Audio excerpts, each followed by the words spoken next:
89.6 FM Sargakshetra. സ്വാഗതം, നമസ്കാരം. ഇമ്മിണി ബെല്ലൊരാളാണ് കേട്ടുകൊണ്ടിരിക്കുന്നത്. സേതുവാണ് കൂടെയുള്ളത്. ഏറെ സന്തോഷത്തോടു കൂടി ഒരു കുടമാളൂർക്കാരനെയാണ് ഞാനിന്ന് നമ്മുടെ ഇമ്മിണി ബെല്ലൊരാളിലേക്ക് സ്വാഗതം ചെയ്യുന്നത്. 1993 മുതൽ All India Radio A grade ആർട്ടിസ്റ്റായ സോപാന സംഗീതം, പഞ്ചവാദ്യം, കളമെഴുത്തുപാട്ട്, കേളികൊട്ട് എന്നിവയിൽ പ്രവർത്തിക്കുകയും പ്രാവീണ്യം തെളിയിക്കുകയും കേരളത്തിലും മറ്റ് നാടുകളിലുമായിട്ട് ഈ കലകൾ അവതരിപ്പിക്കുകയും ചെയ്ത 2010 കേരള ഫോക്ലോർ അക്കാദമി പുരസ്കാരം നേടിയ, 2015 ഫോക്ലോർ ഫെലോഷിപ്പ് നേടിയ, 2021 കേന്ദ്ര സാംസ്കാരിക വകുപ്പിന്റെ സീനിയർ ഫെലോഷിപ്പ് നേടിയ, 98 അതേ വകുപ്പിന്റെ കേന്ദ്ര സാംസ്കാരിക വകുപ്പിന്റെ ജൂനിയർ ഫെലോഷിപ്പ് നേടിയ, അങ്ങനെ മറ്റ് ഒരു പിടി പുരസ്കാരങ്ങൾ തേടിയെത്തിയ ഒരു കലാകാരനാണ് എൻ്റെ കൂടെയുള്ളത്. ഒപ്പം തന്നെ ഒരു എഴുത്തുകാരൻ കൂടിയാണ് ഇദ്ദേഹം. നമുക്ക് സ്വാഗതം ചെയ്യാം ഏറെ സ്നേഹത്തോടു കൂടി. കുടമാളൂർ മുരളീധരൻ മാരാരാണ് എൻ്റെ കൂടെ ഉള്ളത്. നമസ്കാരം സർ, സ്വാഗതം. ഞാനിങ്ങനെ പേര് പറഞ്ഞപ്പോൾ ആദ്യം കുടമാളൂർ മുരളീധരൻ സർ എന്ന് പറഞ്ഞു. അപ്പോൾ എനിക്ക് ആ കണ്ണിലുള്ള ആ ഒരു ഇത് മനസ്സിലായി. എൻ്റെ പേരിൻ്റെ അകത്ത് മാരാരുണ്ട്, അത് പറയാൻ മറക്കരുത് എന്നുള്ളൊരു അല്ലേ. ഒരുപാട് അതാണ് എൻ്റെ ലേബൽ, അതാണ് എൻ്റെ ശക്തി എന്നല്ലേ. അപ്പോൾ സാർ, നമുക്ക് ഇമ്മിണി ബെല്ലൊരാൾ എന്നുള്ള ഷോയിലേക്ക് നമുക്ക് പതിയെ കയറി വരുമ്പോൾ നമ്മളിങ്ങനെ ഓരോ സ്റ്റെപ്പ് വെച്ച് ഇങ്ങനെ വരുമ്പോഴേക്കും എന്താണ് കുറച്ച് ദിവസങ്ങളായിട്ട് എന്താണ് നമ്മുടെ കോട്ടയത്ത് കുടമാളൂർ തന്നെ ഉണ്ടായിരുന്നോ, അല്ലെങ്കിൽ യാത്രകളിലായിരുന്നോ, എന്തായിരുന്നു 2-3 ദിവസത്തെ വിശേഷങ്ങൾ എന്ന് പറഞ്ഞിട്ട് നമുക്ക് തുടങ്ങാം. ഞാൻ തിരുവിതാംകൂർ ദേവസ്വം ബോർഡിൻ്റെ കീഴിലുള്ള ഒരു ജോലിക്കാരനായിരുന്നു. അതിൽ നിന്ന് കഴിഞ്ഞ മാർച്ച് 31 റിട്ടയർമെൻ്റായി ഒരു തരത്തിൽ പറഞ്ഞാൽ ഒരു വിശ്രമ ജീവിതം നയിച്ചു വരികയാണ്. പിന്നെ ഇപ്പോൾ നമുക്ക് വേനൽക്കാലമാണ്, ഉത്സവങ്ങളുടെയും മറ്റ് ക്ഷേത്ര ചടങ്ങുകളുടെയും ഒരു നല്ല സീസൺ സമയമാണ്. പലയിടത്തും പരിപാടിയുണ്ട്. അതുമായിട്ട് ബന്ധപ്പെട്ട് കളമെഴുത്തുപാട്ട്, പഞ്ചവാദ്യം, മേളം, സോപാന സംഗീതം ഇത്യാദി കലാവിഭവങ്ങളെല്ലാം അവതരിപ്പിച്ചിങ്ങനെ വരുന്ന സമയം കൂടിയാണ്. അപ്പോൾ അതിലൊക്കെ പെട്ടിങ്ങനെ സാവധാനം മുന്നോട്ട് പോകുന്നു. അപ്പോഴാണ് സർഗക്ഷേത്രയിൽ എത്തിപ്പെടാൻ സാധിച്ചത്. അങ്ങനെ കലകൾ ഇങ്ങനെ അവതരിപ്പിച്ച് പോകുമ്പോഴാണ് ഒരു വിളി ഇവിടെ നിന്ന് വരുന്നത്, സാർ ഫ്രീ ആണോ സാർ, ഇന്റർവ്യൂ തരുമോ അല്ലേ. അപ്പോൾ എന്താണ്, ഇപ്പോൾ ഏറ്റുമാനൂർ ഉത്സവം കഴിഞ്ഞു, അവിടെയുള്ള ആ ചടങ്ങുകളിൽ ഗംഭീരമായിട്ട് പങ്കെടുക്കാനായിട്ട് സാധിച്ചു. അപ്പോൾ ഒരു കുടമാളൂർക്കാരൻ അല്ലെങ്കിൽ ഒരു കോട്ടയംകാരൻ എന്നുള്ള നിലയ്ക്ക് നമ്മുടെ നാട്ടിലെ അങ്ങനെയുള്ള ഗംഭീരമായ കുറച്ച് ഉത്സവങ്ങളിൽ പങ്കെടുത്ത, അല്ലെങ്കിൽ പണ്ട് മുതലേ അവിടെ ഇങ്ങനെ ഒരു സ്ഥിരക്കാരൻ എന്നുള്ള രീതിയിൽ പങ്കെടുത്ത ഏതെങ്കിലും 1-2 കഥകളൊക്കെ പറഞ്ഞുകൊണ്ട് നമുക്ക് പാട്ട് കേട്ട് നമുക്ക് അടുത്ത ചോദ്യത്തിലേക്ക് പോകാം. എന്തായാലും ആ ഒരു കഥ പറയൂ ഏറ്റവും ആദ്യം. കേരളത്തിലെ നിരവധിയായ ഏതാണ്ട് 4000-ഓളം ക്ഷേത്ര സങ്കേതങ്ങൾ ഉണ്ട്. അപ്പം അതിൽ വളരെ ആഘോഷപരമായ ചടങ്ങുകളുടെ ബാഹുല്യത കൊണ്ട് ചിലതൊക്കെ ചെറിയ രീതിയിൽ അറിയപ്പെടുന്നുള്ളൂ എന്നുള്ളൂ. അപ്പം ഏറ്റുമാനൂർ, വൈക്കം, തിരുനക്കര അങ്ങനെയുള്ള പ്രസിദ്ധങ്ങളായ ക്ഷേത്രോത്സവങ്ങളിലെല്ലാം മുൻപറഞ്ഞ കലാരൂപങ്ങളെല്ലാം അവതരിപ്പിക്കാനുള്ള ഭാഗ്യം ഉണ്ടായിട്ടുണ്ട്. അത് ആദ്യകാലങ്ങളിൽ വളരെ പ്രഗത്ഭരായിട്ടുള്ള ഇതിൻ്റെ പ്രയോക്താക്കളുടെ ഒപ്പം നിന്നുകൊണ്ടും പിൽക്കാലങ്ങളിൽ അതിൻ്റെ ഒരു പ്രാമാണ്യ സ്ഥാനത്തേക്ക് നിന്നുകൊണ്ട് ചെയ്യാനും ഒക്കെയുള്ള അവസരങ്ങൾ ഉണ്ടായിട്ടുണ്ട്. ഇപ്പോൾ ഏറ്റുമാനൂർ ഉത്സവം എന്ന് പറയുന്നത് നമ്മുടെ ഈ തട്ടകത്തെ സംബന്ധിച്ചിടത്തോളം വളരെ പ്രധാനപ്പെട്ട, പ്രാധാന്യമുള്ള, വളരെ അതിവിശിഷ്ടമായ ഒരു ഉത്സവം തന്നെയാണ്. പ്രത്യേകിച്ച് ലോകമെമ്പാടും അറിയപ്പെടുന്ന ഏഴരപ്പൊന്നാന ദർശനം ആ ക്ഷേത്രത്തിൽ മാത്രമേ ഉള്ളൂ എന്നുള്ളതാണ് അതിൻ്റെ ഏറ്റവും പ്രത്യേകത. അതിൽ കൂടെയാണ് ഒരു തരത്തിൽ പറഞ്ഞാൽ ഏറ്റുമാനൂർ അമ്പലം അറിയപ്പെടുന്നതെന്ന് തന്നെ പറയേണ്ടതായിട്ടുണ്ട്. പല വൈശിഷ്ട്യങ്ങളായിട്ടുള്ള ചടങ്ങുകളും ആരാധനാക്രമങ്ങളും, ഇപ്പം മാധവപ്പള്ളി പൂജ അതുപോലുള്ള വളരെ അപൂർവങ്ങളായിട്ട് അവിടെ മാത്രമേ ഉള്ളൂ. അത് അങ്ങനെയുള്ള ആചാര അനുഷ്ഠാനങ്ങളെല്ലാം നിറഞ്ഞു നിൽക്കുന്ന ഒരു ക്ഷേത്ര സങ്കേതമാണ് ഏറ്റുമാനൂർ ശ്രീ മഹാദേവ ക്ഷേത്രം. അപ്പം അതാണ് അതിൻ്റെ ഒരു പ്രത്യേകത. ഒരുപാട് പ്രത്യേകതകൾ പറയാനുണ്ട്, പക്ഷെ നമ്മൾ അങ്ങനെ പറഞ്ഞു പോയാൽ ഈ പരിപാടി ഒരു ദിവസമൊക്കെ നീണ്ടുപോകും. അല്ല, ഞാനീ പറഞ്ഞതേ, അതായത് ഏറ്റുമാനൂർ, വൈക്കം പോലെയുള്ള ക്ഷേത്രങ്ങളിലൊക്കെ എത്രയോ വർഷമായിട്ട് അല്ലേ, അതൊരു ഭാഗ്യം തന്നെയാണ് നമ്മളിങ്ങനെ കൺസിസ്റ്റൻ്റ് ആയിട്ട് ഇത്രയും വർഷങ്ങൾ. അപ്പം അതിൻ്റെ ചില ഓർമ്മകളും ഞാൻ ആ ചോദ്യം ചോദിക്കുമ്പോൾ ആ മനസ്സിലും മുഖത്തും വിരിയാനായിട്ടുള്ള ആ സന്തോഷമൊക്കെ എനിക്കൊന്ന് കാണാൻ വേണ്ടിയിട്ട് ഞാൻ ചോദിച്ചതും കൂടിയാണ്. അത് പൊതുവെ എല്ലാ ക്ഷേത്രങ്ങളിലും ഇപ്പം നമ്മൾ ക്ഷേത്രമൂർത്തിയെ സങ്കല്പിച്ചുകൊണ്ട് ശ്രോതാവും പ്രേക്ഷകനുമായിട്ടാണ് ഇത് നമ്മൾ കലാരൂപങ്ങളൊക്കെ അവതരിപ്പിക്കുകയൊക്കെ ചെയ്യുന്നത്. എങ്കിലും നമുക്കിതിൻ്റെ ഒരു സപ്പോർട്ട് കിട്ടുന്നത് ആസ്വാദകരിൽ നിന്നാണ്. അപ്പോൾ അത് പ്രസിദ്ധങ്ങളായ ഉത്സവങ്ങൾക്ക് ആസ്വാദക വൃന്ദം വളരെ കൂടുതലായിരിക്കും. ചെറിയ ചെറിയ ക്ഷേത്രങ്ങളാകുമ്പോൾ അതിനനുസരിച്ചുള്ളവരെ കാണുകയുള്ളൂ എന്നും. പക്ഷേ ഒരു കലാകാരനെ സംബന്ധിച്ചിടത്തോളം ഒരാളെ ഉള്ളൂ കാണാനും കേൾക്കാനും എന്ന് വരികയും പോലും അയാൾ ആത്മസമർപ്പണത്തോടു കൂടി ആ കലാരൂപം അവിടെ അവതരിപ്പിക്കുകയും സമർപ്പിക്കുകയും ചെയ്യുക. അതായത് അതിൻ്റെ ഏറ്റവും വലിയ പ്രേക്ഷകനും ശ്രോതാവുമായിട്ട് നമ്മൾ സങ്കല്പിക്കുന്നത് ഈശ്വരനെയാണ്, ഈശ്വര സങ്കല്പമാണ്. അപ്പം ആസ്വാദക ബാഹുല്യം കുറവാണെങ്കിൽ പോലും പ്രവർത്തിക്കുന്ന ആ കലാരൂപത്തിൻ്റെ ടോട്ടാലിറ്റി അത് ഈശ്വരൻ എന്നുള്ള ആ സങ്കല്പത്തിലായതുകൊണ്ട് അതിനവിടെ ഒരു കുറവും വരുന്നില്ല. അപ്പം അതുകൊണ്ട് നമുക്ക് വലിയ വലിയ ഉത്സവങ്ങളെന്നോ ചെറിയ ചെറിയ ഉത്സവങ്ങളെന്നോ ഒരു മനസ്സിൽ അങ്ങനെ ഒരു ഇത് വരികയില്ല ഒരു കലാകാരനെ സംബന്ധിച്ചോളം. പിന്നെ ഇതാണ് അയാൾക്കുള്ള ഒരു പോപ്പുലാരിറ്റി ഉണ്ടാകണമെങ്കിൽ ഈ ആസ്വാദക വൃന്ദം ബാഹുല്യം കൂടുതലുള്ളിടത്ത് നിന്നേ അത് കിട്ടുള്ളൂ. പോരാത്തതിന് ഇപ്പോൾ ഈ നമ്മുടെ സോഷ്യൽ മീഡിയകൾ വഴിയൊക്കെ ഇത് പ്രചരിക്കുന്നതിന് ഒരു പരിധിവരെ ആസ്വാദക ബാഹുല്യത വളരെ പ്രാധാന്യമുണ്ട്. അപ്പം അതൊക്കെ ഒരു കലാകാരനെ അയാൾ പ്രതീക്ഷിക്കുന്നതിലുപരിയായിട്ട് വളർത്തിക്കൊണ്ടുപോകും, പ്രചാരത്തിലെത്തിക്കും, എല്ലാ കാര്യങ്ങളിലും ഒരു അനുഗ്രഹമായിട്ട് കാണുന്നു. തീരെ മൈന്യൂട്ടായിട്ട് ചില അനുഭവങ്ങൾ ചിലർക്കൊക്കെ ഉണ്ടാകുന്നുണ്ടായിരിക്കാം, അതും ഇതിനിടയ്ക്ക് വരുന്നുണ്ട്. എങ്കിൽ പോലും പൊതുവായിട്ട് നന്നായിട്ട് പ്രവർത്തിക്കുക അല്ലെങ്കിൽ നല്ലതാണ് എന്ന് വരികയിൽ അത് ലക്ഷക്കണക്കിന് ലൈക്കും അതും ഇതുമൊക്കെ ആയിട്ട് പറന്ന് പോവുക. ഈ ആർട്ടിസ്റ്റ് പോലും അറിയാതെ അതങ്ങ് പോയിക്കൊണ്ടിരിക്കും. സൂപ്പർ. അപ്പൊ എന്തായാലും സാറ് നമ്മുടെ കൂടെ തന്നെ ഉണ്ടാവും. കുടമാളൂർ മുരളീധര മാരാരാണ് ഇന്ന് നമ്മുടെ കൂടെ ഇമ്മിണി ബെല്ലുരാൾ എന്നുള്ള ഈ ഷോയിൽ ഉള്ളത്. നമുക്ക് ഏവർക്കും അറിയാവുന്ന നമ്മുടെ സ്വന്തം കുടമാളൂർക്കാരനാണ്, വാദ്യ കലാകാരനാണ്, അതേപോലെ തന്നെ സോപാന സംഗീത കലാകാരനാണ് അദ്ദേഹം. അപ്പോൾ അദ്ദേഹത്തിന്റെ പെർഫോമൻസുകൾ നമ്മൾ പല ഇടങ്ങളിൽ കണ്ടിട്ടുള്ളത് കേട്ടിട്ടുള്ളതൊക്കെയാണ്. പക്ഷെ അദ്ദേഹത്തിന്റെ ആ ഒരു സംസാരം അല്ലെങ്കിൽ അദ്ദേഹം ജീവിതത്തിൽ നടന്ന ചില കഥകളൊക്കെ പറയുന്നത് കേൾക്കാൻ പോകുന്നത് ഇത് ആദ്യമായിരിക്കും എന്ന് എനിക്ക് തോന്നുന്നു. അപ്പോൾ അങ്ങനെ ഒരു എക്സ്ക്ലൂസീവ് ഇന്റർവ്യൂ കൂടിയാണ് ഇവിടെ നടക്കുന്നത്. സേതുവാണ് കൂടെ. ഇത് സർഗക്ഷേത്ര 89.6 FM കാതോരം, കരുതലായി കാലത്തിനൊപ്പം. 89.6 FM സർഗക്ഷേത്ര.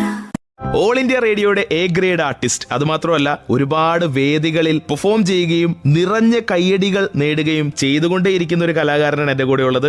സോപാന സംഗീതം, പഞ്ചവാദ്യം, കളമെഴുത്തുപാട്ട്, കേളികൊട്ട്, അങ്ങനെ നമ്മളെ രസിപ്പിക്കുന്ന ഒരു പിടി കലകൾ കൈയടക്കത്തോടുകൂടി മനസ്സറിഞ്ഞ് പെർഫോം ചെയ്യുന്ന ഒരാളാണ് എൻ്റെ കൂടെ ഉള്ളത്. ഇന്നത്തെ ഇമ്മിണി ബെല്ലുരാളിൽ കുടമാളൂർ മുരളീധര മാരാരാണ് എൻ്റെ കൂടെ. സർ, നമ്മളെ ഇപ്പോൾ ചില സന്തോഷങ്ങളെ കുറിച്ച് പറഞ്ഞു. അതായത് ഏറ്റുമാനൂർ അമ്പലം, വൈക്കത്തമ്പലം എന്നൊക്കെ പറഞ്ഞ് നമ്മളിങ്ങനെ സംസാരം തുടങ്ങിയെങ്കിലും സാർ പറഞ്ഞു എവിടെ പെർഫോം ചെയ്താലും അത് 100% നമ്മൾ കൊടുക്കേണ്ടത്. കാരണം നമ്മൾ പെർഫോം ചെയ്യുന്നത് അവിടുത്തെ മൂർത്തിക്ക് വേണ്ടിയാണ്, അല്ലെങ്കിൽ ആ ഒരൊറ്റ കാണിക്ക് വേണ്ടിയാണ് എന്ന് പറഞ്ഞിട്ടുണ്ടായിരുന്നു. അപ്പോൾ അതുകൊണ്ട് തന്നെ ചോദിക്കുകയാണ്, നമ്മൾ എല്ലായിടത്തും ഈ ചെണ്ടമേളം കേൾക്കാനായിട്ട് വലിയ ക്രൗഡിനെ കാണാറുണ്ട്. മേളം കേൾക്കാൻ പോകുന്നു എന്നാണ് അവർ പൊതുവെ പറയാറുള്ളതല്ലോ. പക്ഷെ എന്നാലും ഒരു പിടി ആളുകൾക്കെങ്കിലും അല്ലെങ്കിൽ കുറച്ച് ആളുകൾക്കെങ്കിലും ഇതിൻ്റെ ഡിഫറൻസ് കൃത്യമായിട്ട് അറിയില്ല. പഞ്ചാരിമേളം, തായമ്പക, പാണ്ടിമേളം, അല്ലെങ്കിൽ പഞ്ചവാദ്യം, മദ്ദളപ്പറ്റ്, കുഴൽപ്പറ്റ് എന്നൊക്കെ നമ്മൾ പറയാറുണ്ട്. അപ്പോൾ പലർക്കും അതിൻ്റെ ഒരു ഡിഫറൻസിയേഷൻ കൃത്യമായിട്ട് അറിയാമോ എന്ന് എനിക്കറിയില്ല. അപ്പോൾ ഇനിയിപ്പോൾ അത് അറിയാവുന്ന ആൾക്കാണെങ്കിൽ പോലും നമുക്കത് ഒരു എക്സ്പേർട്ട് എന്നുള്ള നിലയ്ക്ക് സാറിൻ്റെ ഓരോ കലാരൂപത്തിൻ്റെയും ഒരു ചെറിയ ചെറിയ ചെറിയ ഗ്ലിംസ്, അല്ലെങ്കിൽ ഇതാണ് അല്ലെങ്കിൽ ഇങ്ങനെയാണ് പഞ്ചവാദ്യം എന്നൊന്ന് പറഞ്ഞു കൊടുക്കാവോ എന്നുള്ളതാണ് എൻ്റെ അടുത്ത ചോദ്യം. തീർച്ചയായും എനിക്ക് അറിവുള്ളത് ഞാൻ പങ്കുവയ്ക്കാം. ഒരു ക്ഷേത്രത്തെ സംബന്ധിച്ചിടത്തോളം ഏറ്റവും പ്രധാനപ്പെട്ട അംശം എന്ന് പറയുന്നത് ശ്രീകോവിലാണ്. അപ്പോൾ ആ ശ്രീകോവിലിൻ്റെ തൊട്ടടുത്ത് ആവിഷ്കരിക്കപ്പെടുന്ന ഒരു കലാരൂപമാണ് സോപാന സംഗീതം.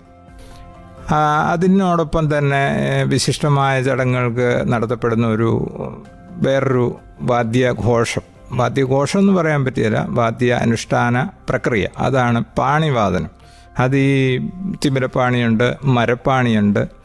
അത് കേരളത്തിൽ അങ്ങോളം ഇങ്ങോളം പ്രാദേശികമായിട്ട് വ്യത്യാസപ്പെട്ടും പല വാദ്യോപകരണങ്ങൾ കൂടിയും കുറഞ്ഞും ഒക്കെ അവതരിപ്പിക്കപ്പെടുന്നുണ്ട്. പിന്നെ അത് കഴിഞ്ഞ് കഴിഞ്ഞാൽ പുറത്തോട്ട് ഉള്ള ഒരു അന്തരീക്ഷത്തിൽ വരുന്നതാണ് ഈ മേളങ്ങൾ. എന്ന് വെച്ച് ചെണ്ട എന്ന് പറയുന്ന ഒരു ഉപകരണം, അത് വായിക്കുന്ന ഒരു പ്രക്രിയ ക്ഷേത്രത്തിനകത്ത് ഇല്ല എന്നല്ല, അതുണ്ട്. അത് ആചാരാനുഷ്ഠാനപരമായിട്ടുള്ള ഒരു ചെറിയ രീതിയിലുള്ള മേളങ്ങൾ, ഇപ്പോൾ ഏകതാളം, ചെമ്പടമേളം എന്നൊക്കെ പറഞ്ഞിട്ട് ചെറിയ രീതിയിലുള്ള കാര്യങ്ങളുള്ളൂ. അതിനെ ഡെവലപ്പ് ചെയ്ത് പിൽക്കാലങ്ങളിൽ ആവിഷ്കരിക്കപ്പെട്ടു വന്ന പദ്ധതിയാണ് ഈ വലിയ മേള പദ്ധതി. അത് ക്ഷേത്രത്തിൻ്റെ പുറം തളങ്ങളിലാണ് നടക്കാറ്. അകത്തളങ്ങളിൽ അതിനുള്ള ഒരു സാഹചര്യമില്ല. ചെണ്ട ഒരു അസുരവാദ്യമാണെന്നും പറയപ്പെടുന്നുണ്ട്. അപ്പോൾ അതുകൊണ്ട് അങ്ങനെ ഒരു സാങ്കത്യം വരാറില്ല. അപ്പം ശ്രീബലി പോലുള്ള ചടങ്ങുകൾക്ക്, അല്ലെങ്കിൽ ആറാട്ട്, പള്ളിവേട്ട, അതുപോലുള്ള ആന എഴുന്നള്ളിപ്പൊക്കെ ഉള്ള വലിയ വലിയ പുറം ചടങ്ങുകൾക്കാണ് ഈ മേളങ്ങളുടെ. പഞ്ചാരി മേളം എന്ന് പറയുന്നത് കേരളത്തിൻ്റേതായ ഒരു മേള പദ്ധതിയാണ്. കേരളത്തിൽ ഏതാണ്ട് ഒരു നൂറ്റാണ്ട് എന്ന് വേണമെങ്കിൽ പറയാമെന്ന് തോന്നുന്നു. ഇതിന് കൃത്യമായ രേഖയോ അല്ലെങ്കിൽ കൃത്യമായ ആരിൽ നിന്ന് എന്ന് എവിടെ രൂപപ്പെട്ടു എന്ന് നമുക്ക് പറയാൻ കൃത്യമായ വസ്തുതകളില്ല. എങ്കിലും ഒരു നൂറ്റാണ്ടിനപ്പുറത്ത് ഇത് തുടങ്ങിയിട്ടുണ്ടാകും. അടിസ്ഥാനപ്പെട്ട ഒരു ചെണ്ടവാദനത്തിൻ്റെ ഏറ്റവും അടിസ്ഥാനപ്പെട്ട ഒരു സമ്പ്രദായം അത് പഞ്ചാരി മേളത്തിൻ്റെ എല്ലാ ഭാഗത്തും ഉണ്ട്. അപ്പോൾ അതുകൊണ്ട് തന്നെ പഞ്ചാരി മേളമാണ് മേളങ്ങളിൽ ഏറ്റവും അറിയപ്പെടുന്നതും ഏറ്റവും കൂടുതൽ അവസരങ്ങളിൽ പ്രയോഗിക്കപ്പെടുന്നതും എല്ലാം. അതുകൂടാതെ ചെമ്പട, അടന്ത, അഞ്ചടന്ത, ധ്രുവം, പിന്നെ അങ്ങനെ 7 മേളങ്ങൾ, ഇതുപോലെ അടിസ്ഥാനപ്പെട്ട മറ്റു മേളങ്ങളുണ്ട്. പാണ്ടിയുണ്ട്. പിന്നെ ഈ ചെണ്ടയെ തന്നെ നല്ല രീതിയിൽ അവനവൻ്റെതായ കഴിവുകൾ പ്രകടിപ്പിക്കാവുന്ന വാദ്യ കലാരൂപങ്ങളായിട്ടുള്ള കേളി, തായമ്പക, അതൊക്കെ ആ വ്യക്തിയുടേതായിട്ടുള്ള ഒരു മനോധർമ്മം എന്ന് പറഞ്ഞാൽ നമ്മുടെ കഴിവ്, നമ്മുടെ ആ വാദന ചെണ്ട എങ്ങനെയൊക്കെ അദ്ദേഹത്തിന് വായിച്ച് പ്രതിഫലിപ്പിക്കാൻ പറ്റും എന്നുള്ളതാണ് ഈ കേളി, തായമ്പകയിലൊക്കെ. എന്നാലും ഇതിനൊക്കെ ഒരു സ്ട്രക്ചറുണ്ട്, ഒരു കൃത്യമായ സ്ട്രക്ചറുണ്ട്. അതിൽ കൂടെ, അതായത് ഒരു ഘടനയുണ്ട്. അങ്ങനെയാണ് ഇതൊക്കെ ആവിഷ്കരിക്കപ്പെട്ടിരിക്കുന്നത്. അതിൽ കൂടെ ഇത് സഞ്ചരിക്കാൻ പാടുള്ളൂ. പക്ഷേ ഇതിനിടയ്ക്കെല്ലാം ആ വ്യക്തിയുടെ പ്രഭാവം ശരിക്കും പ്രതിഫലിപ്പിക്കാനും പറ്റും. ഇങ്ങനെയാണ് ഇതിൻ്റെ ഒരു ചെണ്ട. പിന്നെ അതുപോലെ വേറൊരു ഉപകരണമാണ് തിമില. അതിനകത്ത് പഞ്ചവാദ്യത്തിൻ്റെ തിമിലയുടെ ഉപകരണത്തിൽ മാന്ത്രിക സ്പർശനങ്ങൾ വരെയാണ് ഇപ്പം നടക്കുന്നത്. തിമില ഇങ്ങനെയൊക്കെ വായിക്കാൻ പറ്റുമോ എന്നുള്ള രീതിയിൽ ചിന്തിച്ചു പോകും. അത് വേറെ കാര്യമുണ്ട്. നമ്മൾ അതിനെ ഒന്ന് അടുത്തറിയാനായിട്ട് ഇത് കേൾക്കുന്ന പ്രേക്ഷകർ ശ്രമിക്കണം എന്നാണ് ഞാൻ പറയും. ഈ കലാരൂപങ്ങളെയൊക്കെ കൂടുതലൊന്ന് അടുത്തറിയണം. ഇതിൻ്റെ ആ ഒരു പുറമേ നിന്നൊരു ഒറ്റ കാഴ്ചപ്പാടിൽ ഇതിനെ വിലയിരുത്താതെ ഇതിനെ നമ്മൾ നന്നോണക്കൊന്ന് അടുത്തറിയുമ്പോഴാണ് ഇതിൻ്റെ ആ ഒരു ഇത്രയും പരിമിതമായ ഉപകരണങ്ങളാണ്. അതിൽ നിന്ന് ഇത്രയും വൈശിഷ്ട്യമാർന്ന ശബ്ദവും അല്ലെ വാദന ശൈലിയും അവരെന്തൊക്കെയാണ് വാദ്യക്കാർ ഓരോ കാലഘട്ടങ്ങളിലുള്ളവർ പ്രഗത്ഭരായിട്ടുള്ളവർ ഇതിൽ കൂടെ നമുക്കായിട്ട് സംഭാവന ചെയ്യുന്നതെന്നുള്ളത് നമ്മളൊന്ന് ചിന്തിച്ച് വിലയിരുത്തി പോയാൽ അവർക്കൊക്കെ കൂടുതൽ ഉത്സാഹവും പ്രചോദനവുമാണ്. നല്ല അധ്വാനവും പരിശ്രമവും ഒരു നിത്യ അനുഷ്ഠാനവും സാധനയും ഒക്കെ വേണം ഇതെല്ലാം നല്ല രീതിയിലായി വരണമെങ്കിൽ. അപ്പം അതൊക്കെ ഒന്ന് മനസ്സിലാക്കി ഇതിനെ വീക്ഷിച്ചാൽ ഈ ആസ്വാദകർ കുറെ കൂടെ ആനന്ദാവസ്ഥയിൽ എത്തുകയും ചെയ്യും. ഈ ശബ്ദത്തിൻ്റെ ആ ഒരു ബഹളം കൊണ്ട് മാത്രമുള്ള തുള്ളലും അല്ലാതെ ഇതിനെ കൂടുതൽ ആനന്ദപരമായിട്ട് കൊണ്ടു നടക്കാൻ സാധിക്കും. സേതുവാണ് കൂടെ. ഇത് സർഗക്ഷേത്ര 89.6 FM. കാതോരം, കരുതലായി, കാലത്തിനൊപ്പം. 89.6 FM സർഗക്ഷേത്ര. എന്റെ കൂടെ ഇന്ന് ഇമ്മിണി ബെല്ലിരാളിലുള്ളത് സ്വന്തം കോട്ടയംകാരൻ, സ്വന്തം കുടമാളൂർക്കാരനായിട്ടുള്ള കുടമാളൂർ മുരളീധര മാരാരാണ്. അപ്പോൾ ഈ പഞ്ചാരി, പാണ്ടി ഇങ്ങനെയുള്ള മേളങ്ങൾ ഒരു ക്ലിപ്തമായ ഒരു രൂപകൽപ്പനയാണ് അതിനുള്ളത്. അത് ഇങ്ങനെ 5 കാലങ്ങളിൽ, അല്ലെ 4 കാലങ്ങളിൽ, 3 കാലങ്ങളിൽ, ഇങ്ങനെയാണ് അതിൻ്റെ ആ കാലം എന്ന് പറയുന്നത്. നമ്മളൊരു ഘടനയാണ്. ആദ്യകാലത്തിൻ്റെ ഘടനയല്ല 2ാം കാലത്തിനുള്ള. അവിടുന്ന് 3ാം കാലത്തിലോട്ട് വരുമ്പോൾ അങ്ങനെയല്ല. അപ്പോൾ ഒരു പതിഞ്ഞ് തുടങ്ങിയിട്ട് ദ്രുതകാലത്തിലോട്ടുള്ള ഒരു സഞ്ചാരം. അപ്പോൾ അതായത് നമ്മുടെ ഒരു ക്ഷേത്രത്തിൻ്റെ രൂപം എങ്ങനെയാണ്, താഴെ നമ്മൾ തറയിൽ നല്ല ചതുരത്തിലോ വട്ടത്തിലോ ഒക്കെ വലിയ ക്ഷേത്രം പണിതിട്ട് അതിൻ്റെ ഏറ്റവും മേൽഭാഗം നമ്മൾ നോക്കിയാൽ ഒരു സൂചിയുടെ അറ്റം പോലെയല്ലേ. അത് നമ്മുടെ ഭാരതീയ സാംസ്കാരിക സങ്കല്പത്തിൻ്റെ ഒരു വലിയ ഒരു മറുവശത്തോട്ട് നമ്മൾ സംസാരിക്കേണ്ടി വരും. അതെന്തുകൊണ്ടാണ് അങ്ങനെ എന്ന് പറഞ്ഞ് മനസ്സിലാക്കണമെങ്കിൽ. അപ്പോൾ അതിലോട്ടൊന്നും പോകുന്നില്ല. അപ്പോൾ അത് ഇങ്ങനെയുള്ള ഈ ഒരു ഘടനയിൽ തന്നെയാണ് ഈ മേളത്തിൻ്റെ സമ്പ്രദായം. പതിഞ്ഞു കൂട്ടി തുടങ്ങി കയറി ഏറ്റവും അവസാനം സൂചിമുന പോലെ ആക്കി അങ്ങ് അവസാനിപ്പിക്കുകയാണ്. അപ്പോൾ ഈ പതികാലം മൂലം ഇങ്ങനെ കേട്ട് കേട്ട് ഈ ആസ്വാദകൻ്റെ ആ സകല നാഡീഞരമ്പുകളും ഇതിലോട്ട് ലയിച്ച് അവസാനം ഇതിൻ്റെ ആ ഏറ്റവും ദ്രുതകാലത്തിലുള്ള ആ പരിസമാപ്തിയിലെത്തുമ്പോൾ അമൃതവർഷണാണ്, അതായത് ആനന്ദാവസ്ഥയിലെത്തുകയാണ്. അപ്പം അതാണ് ഇതിൻ്റെയൊക്കെ തത്വം. അത്രയ്ക്ക് അപ്പം ഇതിലോട്ട് കൂടുതൽ നമ്മൾ മനസ്സിലാക്കി ഇറങ്ങിക്കഴിഞ്ഞാൽ, ഞാനതാ മുമ്പേ പറഞ്ഞത്, ഏറ്റവും വലിയൊരു പരമാനന്ദാവസ്ഥയിലോട്ട് ആസ്വാദകൻ എത്തും, അതിൻ്റെ ആന്തരികമായ തത്വവും കൂടെയൊക്കെ മനസ്സിലാക്കി പോയാൽ. അപ്പം അല്ലാതെ തന്നെ ഇത്രയും പ്രചാരമല്ലേ മറ്റ് ക്ലാസിക്കൽ കലകളെ കഴിഞ്ഞും ഇന്ന് ഒരു പക്ഷേ ഇപ്പം അതിനെ അവഗണിച്ചുകൊണ്ട് പറയുന്നതല്ല, ഒരു പക്ഷേ ചെണ്ടമേളങ്ങളും പഞ്ചവാദ്യങ്ങളും ഇന്ന് കേരളീയ സാംസ്കാരിക മുഖമുദ്രയായിട്ട് മാറിക്കൊണ്ടിരിക്കും. ഓക്കെ, അതിൻ്റെ കൂടെ തന്നെ ഒരു കാര്യം ചോദിച്ചോട്ടെ സാർ, ഈ തായമ്പകയിൽ വരുന്ന ഇൻസ്ട്രുമെൻസും അതേപോലെ പഞ്ചവാദ്യത്തിൽ വരുന്ന ഇൻസ്ട്രുമെൻസും ഒന്ന് പറഞ്ഞു തരാമോ? അതായത് ഏതൊക്കെയാണ് വരുന്നത് എന്നുള്ളത്. ഇപ്പം ചെണ്ട ഉപയോഗിച്ചുള്ള വാദ്യ കലാരൂപങ്ങളിൽ ഉരുട്ടിയണ്ട എന്നാണ് അതിന് പറയുന്നത്. ചെണ്ട ഇപ്പോൾ ഇടന്തലയെ കൂട്ടുക എന്ന് പറയും. അപ്പോൾ അത് ണാണെന്നുള്ള ആ ശബ്ദം കേൾക്കുന്ന ചെണ്ടയുടെ ആ ശബ്ദം, ആ ചെണ്ട, അതിൻ്റെ കൂടെ ഇതിനൊരു താളം വാദ്യമായിട്ട് വലന്തലയുണ്ട്. അതും ചെണ്ട തന്നെയാണ്, പക്ഷേ ചെണ്ടയുടെ ആ ഒരു ശബ്ദത്തിലോട്ട് അതിനെ കൊണ്ടുവരാതെ രണ്ടു വശവും ഒരേ ശബ്ദം വരത്തക്ക രീതിയിൽ വലന്തല ശബ്ദത്തിൽ, അതാണ് ഇതിൻ്റെ താളം നിയന്ത്രിച്ച് കൊണ്ടുവന്നത്. പിന്നെ അതിനകത്ത് വരുന്നത് ഇതിന് മേമ്പൊടിയായിട്ട് സദ്യക്ക് പപ്പടം പോലെ എന്നൊക്കെ പറയുന്നവർ നമ്മൾ അങ്ങനെയൊക്കെ പറയാറുണ്ട്. അപ്പോൾ അതുപോലെ ഈ ഇലത്താളം, ഇതിനെ ലയിപ്പിച്ച് കൊണ്ടുവരുന്ന ഇലത്താളമാണ്. പിന്നെ അതിന് കൊഴുപ്പ് കൂട്ടാനായിട്ടാണ് കൊമ്പ്. തായമ്പയ്ക്ക് കൊമ്പില്ല, ചെണ്ടയും വലന്തലയും ഇലത്താളവും ഉള്ളൂ. മേളങ്ങൾക്ക് ഇതുപോലെ കൊമ്പ്. പിന്നെ ഇത് തമ്മിലെല്ലാം സമന്വയിപ്പിച്ച് കൊണ്ടുപോകുന്നതാണ് ഒരു നിയന്ത്രിക്കുന്ന ഒരാളെന്നുള്ള നിലയ്ക്കാണ് ഈ കുഴൽ വലിയ മേളങ്ങൾക്കൊക്കെ ഉപയോഗിക്കുന്നത്. അപ്പോൾ അങ്ങനെ ഇപ്പോൾ ചെണ്ടയായി, വലന്തലയായി, ഇലത്താളായി, കുഴലായി, കൊമ്പായി, ഇത്രയും ഘടകങ്ങൾ ഒരു 5 നിര മേളനിരക്കുണ്ട്. തായമ്പയ്ക്ക് വരുന്നത് ചെണ്ട, വലന്തല, ഇലത്താളം, ഇത്രയും ഘടകങ്ങളെ വരുന്നുള്ളൂ. ഈ തായമ്പക ചെണ്ടയിലാണ് ആവിഷ്കൃതമായത്. പിന്നെ അത് ഇപ്പോൾ ഇടയ്ക്ക, തിമില, മിഴാവ്, മദ്ദളം, ഇതിനകത്തെല്ലാം അതിൽ ആവിഷ്കരിക്കപ്പെട്ട് ഇപ്പം പ്രഗത്ഭരായിട്ടുള്ള കലാകാരന്മാർ. ഞാൻ ചോദിക്കാൻ വരും, ഞാൻ ഇടയ്ക്ക് എവിടെയോ തിമില കേട്ടിട്ടുണ്ട്, അതുകൊണ്ടാണ് ചോദിക്കാൻ വേണ്ടി വരും. തായമ്പയുണ്ട്, മിഴാവ് തായമ്പയുണ്ട്. ഓ, മിഴാവുണ്ടല്ലേ. അതുപോലെ ഈ ഇടയ്ക്ക തായമ്പയുണ്ട്. കഴിവുള്ളവരെ അതിനകത്ത് അത് ചിട്ടപ്പെടുത്തി അതിന് പറ്റിയ രീതിയിൽ അതിനെ ആവിഷ്കരിക്കുക. അതൊക്കെ ഏറ്റവും ഈ കലയ്ക്കുള്ള വളർച്ചയുടെ പ്രധാന ഘടകങ്ങളാണ് അതെല്ലാം. ഈ ഉപകരണത്തിൽ എന്തൊക്കെ കാണിക്കാൻ സാധിക്കും എന്നാൽ ഇതെല്ലാം വളരെ പരിമിതിയുള്ള ഉപകരണങ്ങളുമാണ്. തിമിലയ്ക്കാണ് 2 ശബ്ദമേ ഉള്ളൂ ആകെ. പക്ഷേ അതിനകത്ത് നല്ല രീതിയിൽ വാദനം ചെയ്ത് നമ്മളെ ഏത് നിലവാരത്തിലുള്ള ആസ്വാദകനെയും, സാധാരണക്കാരനാണെങ്കിൽ ഇപ്പോൾ ഇത് പഠിക്കണമെന്നോ ഇല്ല ഇതിനെ അടുത്തറിയുന്നവനോ അല്ലെങ്കിൽ പോലും ആ ആസ്വാദകനെയും രസിപ്പിക്കത്തക്ക രീതിയിൽ, സന്തോഷിപ്പിക്കത്തക്ക രീതിയിൽ അതിനകത്ത് വായിച്ച് പ്രതിഫലിപ്പിക്കുക ചെയ്യുന്നത്. അതാണ് ഞാൻ പറഞ്ഞത്, ഇതൊന്ന് മൊത്തത്തിലൊന്ന് അടുത്തറിഞ്ഞ്, അതായത് ഒരു പഞ്ചവാദ്യം കേൾക്കാൻ പോയി അത് കുറച്ച് ഭാഗം കേട്ടു ഇങ്ങനെ പോകുന്നു, അങ്ങനെയല്ലാതെ ഇത് തുടങ്ങുമ്പോൾ മുതൽ അവസാനം വരെ കേട്ടാലേ അതിൻ്റെ ആ ഒരു ഏറ്റവും സൗകുമാര്യത എന്നാണെന്നുള്ളത് മനസ്സിലാവും. അങ്ങനെ കൂടെ ഇടപെട്ടാൽ ഇതിനെയൊക്കെ കുറച്ചുകൂടെ ആനന്ദപരമായിട്ട് കൊണ്ടുനടക്കും. സാർ, അതേപോലെ പറ്റിനെ പറ്റി പറഞ്ഞല്ലോ. ഇപ്പോൾ കുഴൽപ്പറ്റ്, അതേപോലെ മദ്ദളപ്പറ്റെന്ന് നമ്മൾ പറഞ്ഞിങ്ങനെ വന്നു. പക്ഷെ അതിൻ്റെയും എങ്ങനെയാണത് മുന്നോട്ട് കൊണ്ടുപോകുന്നതെന്നും കൂടി ഒന്ന് പറഞ്ഞില്ല. നമ്മളതിൻ്റെ മൊത്തത്തിലൊരു ഓവറോൾ കണക്കേ പറഞ്ഞുള്ളൂ.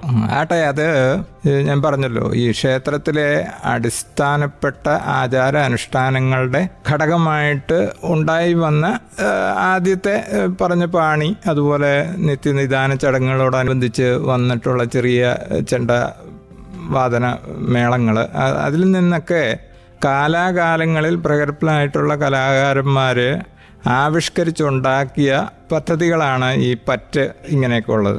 പക്ഷേ അതുമൊക്കെ ക്ഷേത്രവുമായിട്ട് ബന്ധപ്പെട്ട ചടങ്ങുകൾ. ഇപ്പം കുഴലകത്ത് നമുക്ക് ക്ഷേത്രങ്ങളുടെ അകത്ത് ഈ ഉത്സവബലി എന്ന് പറയുന്ന ഒരു അതിപ്രധാന ചടങ്ങുണ്ട്. അതിനോടനുബന്ധിച്ച് പരിഷവാദ്യമുണ്ട്. അപ്പോൾ അതിനൊക്കെ ഈ കുഴൽ ഉപയോഗിക്കുമായിരുന്നു. അപ്പോൾ ആ കുഴലെന്ന് പറയുന്നത് അതൊരു പരിമിതിയുള്ളൊരു ഉപകരണം, കൊമ്പിനും വളരെ പരിമിതിയുള്ള ഉപകരണം. അപ്പോൾ ഇതിനൊന്നും തൻ്റേതായ വ്യക്തിത്വം പ്രകടിപ്പിക്കാൻ പറ്റുന്ന അവസരങ്ങൾ ഈ ക്ഷേത്രത്തിനകത്തെ ചടങ്ങുകൾ കൊണ്ട് കിട്ടുന്നില്ല. അപ്പോൾ അങ്ങനെ വന്നപ്പോൾ ഇവരത് ഏതോ കാലത്തുള്ള പ്രഗത്ഭരായിട്ടുള്ള ഓരോ കലാകാരന്മാർ ഓരോ കാലത്ത് ആവിഷ്കരിക്കപ്പെട്ട വാദ്യപദ്ധതികളാണ് ഈ പറ്റ് വിഭാഗത്തിൽപ്പെടുന്നത്. മദ്ദളപ്പറ്റായാൽ കുഴൽപ്പറ്റായാലും കൊമ്പുപറ്റായാലും അതിനൊക്കെ താളമാണ് അതിനകത്ത് ഏറ്റവും വലിയ ഘടകം. ആ താളത്തിൽ നിന്നുകൊണ്ട് ഈ കൊമ്പിൻ്റെ വാദനത്തെ എങ്ങനെയൊക്കെ പ്രതിഫലിപ്പിക്കാൻ പറ്റും എന്നുള്ളതാണ്. ഞാൻ സത്യത്തിൽ കൊമ്പ് ഊതാറില്ല. ഞാൻ പക്ഷെ പഠിച്ചിട്ടുണ്ട് ക്ഷേത്രകലാവിധത്തിൽ പഠിക്കുമ്പോൾ. പക്ഷെ കൊമ്പ് ഊതാറില്ല. എല്ലാം കൂടെ പറ്റത്തുമില്ല. അതാണ് ഏതെങ്കിലും ഒന്നല്ലേ ഒരവസരത്തിൽ പറ്റുള്ളൂ. സത്യമാണ്. അപ്പം ചിലർക്ക് അത് അതിൻ്റെ ഒരു ശംഖ് വിളിക്കുന്ന ആൾക്ക് കൊമ്പും ഊതാൻ സാധിക്കും. അടിനാവിൽ നിന്നുള്ള വായുവാണ് ഈ ഊതി കേൾപ്പിക്കുന്നത്. നല്ല സ്ട്രെയിനാണ്. അപ്പം അതുപോലുള്ളവർക്കേ അത് പറ്റുള്ളൂ. അത് നല്ല ശക്തിയെടുത്തൊക്കെ ഊതി കേൾപ്പിക്കും. അപ്പം ഈ കുഴൽപ്പറ്റാണേലും കൊമ്പുപറ്റാണേലും മദ്ദളപ്പറ്റാണേലും ഇപ്പം മുമ്പ് പറഞ്ഞ തിമില തായമ്പക, ചെണ്ടയിലെ തായമ്പക, കേളി, ഇത് ഇങ്ങനെയുള്ളതെല്ലാം പിൽക്കാലത്ത് ഓരോ കാലഘട്ടങ്ങളിൽ ആവിഷ്കൃതമായിട്ടുള്ള വാദ്യ പദ്ധതികളാണ്. അതിനകത്ത് എല്ലാം അടിസ്ഥാനം താളമാണ്. താളവും രണ്ടാം ഘടകം ആ വാദന ചെയ്യുന്നയാളിൻ്റെ അല്ലെ ആ പ്രയോക്താവിൻ്റെ വൈഭവം, മനോധർമ്മം, വൈഭവം. അതെ, സത്യം. വൈഭവം ഉണ്ടല്ലേ മനോധർമ്മം പ്രകടിപ്പിക്കാൻ പറ്റുള്ളൂ. കറക്റ്റാണ്. അപ്പൊ അതാണ് ഇതിന്റെ ഘടകം. പിന്നെ ഇതെല്ലാം ഞാൻ പറഞ്ഞല്ലോ, ഈ ക്ഷേത്രമായിട്ട് ബന്ധപ്പെട്ട വാദ്യോപകരണങ്ങൾ കൂടി വികസിപ്പിച്ചെടുത്തതായതുകൊണ്ട് അതെല്ലാം പിൽക്കാലത്ത് ക്ഷേത്ര ചടങ്ങുകളോടനുബന്ധപ്പെട്ട് പ്രയോഗിക്കപ്പെട്ടു. അങ്ങനെ ഇതിനെല്ലാം ക്ഷേത്ര ഇതുമായിട്ട് ബന്ധം വന്നു. ഇത് ഒരു വ്യക്തി വീട്ടിലിരുന്നോ ഇല്ലെങ്കിൽ ഒരു അമ്പലത്തിൻ്റെ ഒഴിഞ്ഞ മൂലയിലിരുന്നോ അങ്ങനെ രൂപകൽപ്പന ചെയ്തതാണ്. പക്ഷെ പിൽക്കാലത്ത് അത് അംഗീകരിക്കപ്പെട്ടു. അത് ഇത് ഈ ക്ഷേത്ര തത്വമായിട്ട് ചേരുന്ന തരത്തിലുള്ള ഒരു ആവിഷ്കാരമാണ് എന്നും മനസ്സിലാക്കി കഴിഞ്ഞപ്പോൾ എല്ലാവരും അതിനെ അംഗീകരിച്ചു. അത് പിൽക്കാലത്ത് എന്നോ എവിടെയോ എന്നൊക്കെ ഉള്ള രീതിയിൽ, അതായത് കൃത്യത പറയാൻ പറ്റില്ല, അങ്ങനെ അത് ക്ഷേത്ര അനുഷ്ഠാന വാദ്യ പ്രക്രിയയായിട്ട് ഇത് ക്ഷേത്ര ചടങ്ങുകളുമായിട്ട് ബന്ധപ്പെട്ട് വന്നു. അങ്ങനെയാണ് ഈ തായമ്പക ഇതെല്ലാം. തായമ്പകൊന്നും വേറൊരു അന്തരീക്ഷത്തിൽ നമ്മൾ അധികം കാണുന്നില്ല. ഇപ്പം പിന്നെ പലതും ഇപ്പം സോപാന സംഗീതം പോലും പുറത്തൊക്കെ. അപ്പം ഇത് സോപാന സംഗീതത്തിൻ്റെ ഒരു പൂർവ്വരൂപം എന്ന് പറയുന്നത് കൊട്ടിപ്പാടിശവയാണ്. അത് ക്ഷേത്രത്തിനകത്ത് മാത്രമേ ആ സമ്പ്രദായമുള്ളൂ. പൂജാക്രമവുമായിട്ട് ബന്ധപ്പെട്ടാണ് അത് അങ്ങനെ ചെയ്യാൻ പാടുള്ളൂ. അല്ലാതെ അത് ചെയ്യാൻ പറ്റും. പക്ഷേ പുറത്തൊരു സ്റ്റേജിലോ പുറത്തൊരു അവസരത്തിലോ ഇത് ചെയ്യുമ്പം ചില ഘടകങ്ങൾ അവത്തിൽ നിന്ന് കുറയ്ക്കുന്നു ആൾക്കാർ. ചെയ്യാൻ പാടില്ലാത്തതാണ് എങ്കിൽ പോലും തന്മയത്വമായിട്ട് അത് അതിൽ ഒരു പരിധി വരെ ആസ്വാദകരുടെ ആ നിലവാരവും കൂടിയാണ് ബാധിക്കുന്നത്. പിന്നെ എനിക്ക് തോന്നുന്നത് കുറച്ചുകൂടി ഇത് പ്രചാരത്തിലേക്ക് എത്തിക്കാനായിട്ട്, അതായത് ഇപ്പോൾ ക്ഷേത്രത്തിൻ്റെ ഉള്ളിൽ മാത്രം ഇത് വായിക്കപ്പെടുമ്പോൾ കേൾക്കുന്ന ആളുകളുടെ എണ്ണം കുറവാണ്. പക്ഷെ അതൊരു വലിയ സ്റ്റേജിലേക്ക് എത്തുമ്പോൾ അല്ലെ കുറച്ചുകൂടി. അതുപോലെ തന്നെ അതിനൊരു വേറൊരു വലിയൊരു ഘടകമുള്ളത് എന്നാ വെച്ചാൽ നമ്മുടെ പാശ്ചാത്യ നിരൂപകൻ അരിസ്റ്റോട്ടിൽ ഒരു കാര്യം പറഞ്ഞിട്ടുണ്ട്. അതായത് ഈ പാരമ്പര്യവാദികൾ ഒരു കലാരൂപത്തെക്കുറിച്ചാണ്, അതിൻ്റെ നിലനിൽപ്പിനെ കുറിച്ച് ആണ് അദ്ദേഹം പറഞ്ഞിരിക്കുന്നത്. ഞാൻ വായിച്ചതാണ്. പാരമ്പര്യവാദികളുടെയും പുരോഗമനവാദികളുടെയും ഇടയ്ക്കുള്ള ഒരു ഞാണിമക്കളിയാണ് ഒരു കലാകാരൻ നടത്തുന്നതെന്നാണ്. കാര്യം ഇപ്പോൾ അദ്ദേഹത്തിന് അമ്പലം അറിയത്തില്ല, അല്ലെങ്കിൽ നമ്മുടെ ഈ സംസ്കാരമൊന്നും അറിയത്തില്ല, പക്ഷെ വന്ന് കണ്ടിട്ട് പുറത്തുനിന്നുള്ള ഒരാളുടെ വ്യൂ ആണ്. അപ്പോൾ അദ്ദേഹം പറഞ്ഞത് വളരെ ശരിയാണ്. കാരണം നമ്മൾ പാശ്ചാത്യരെ പറയുന്നത് ശരിയുള്ളൂന്നല്ല, പക്ഷേ അങ്ങനെ ഒരു ഒഴുക്ക് നമുക്കുണ്ട്. പക്ഷെ ആ രീതിയിലല്ല ഞാനിത് പറയുന്നത്. ഈ പാരമ്പര്യവാദികൾ എപ്പോഴും ഇതിൻ്റെ പാരമ്പര്യം വിട്ട് ചെയ്യരുത് എന്നുള്ള ഒരു നിർദ്ദേശം മുറുകെ പിടിക്കുന്നവരാണ്. പുരോഗമനവാദികൾ എന്ന് പറഞ്ഞാൽ ഈ പുതിയ തലമുറയിൽപ്പെട്ട ആസ്വാദകർ, അവർക്കെപ്പോഴും അവരുടെ ഇഷ്ടപ്പെടുന്ന രീതിയിലോട്ട് ഇതിനെ കൊണ്ടുവരണം, കാണണം, കേൾക്കണം, അങ്ങനെ. അപ്പം ഇതിൻ്റെ രണ്ടിൻ്റെ ഇടയ്ക്കൂടെ ഈ കലാകാരൻ പോയെങ്കിൽ അവന് നിലനിൽപ്പുള്ളൂ, കലാരൂപത്തിന് നിലനിൽപ്പുള്ളൂ.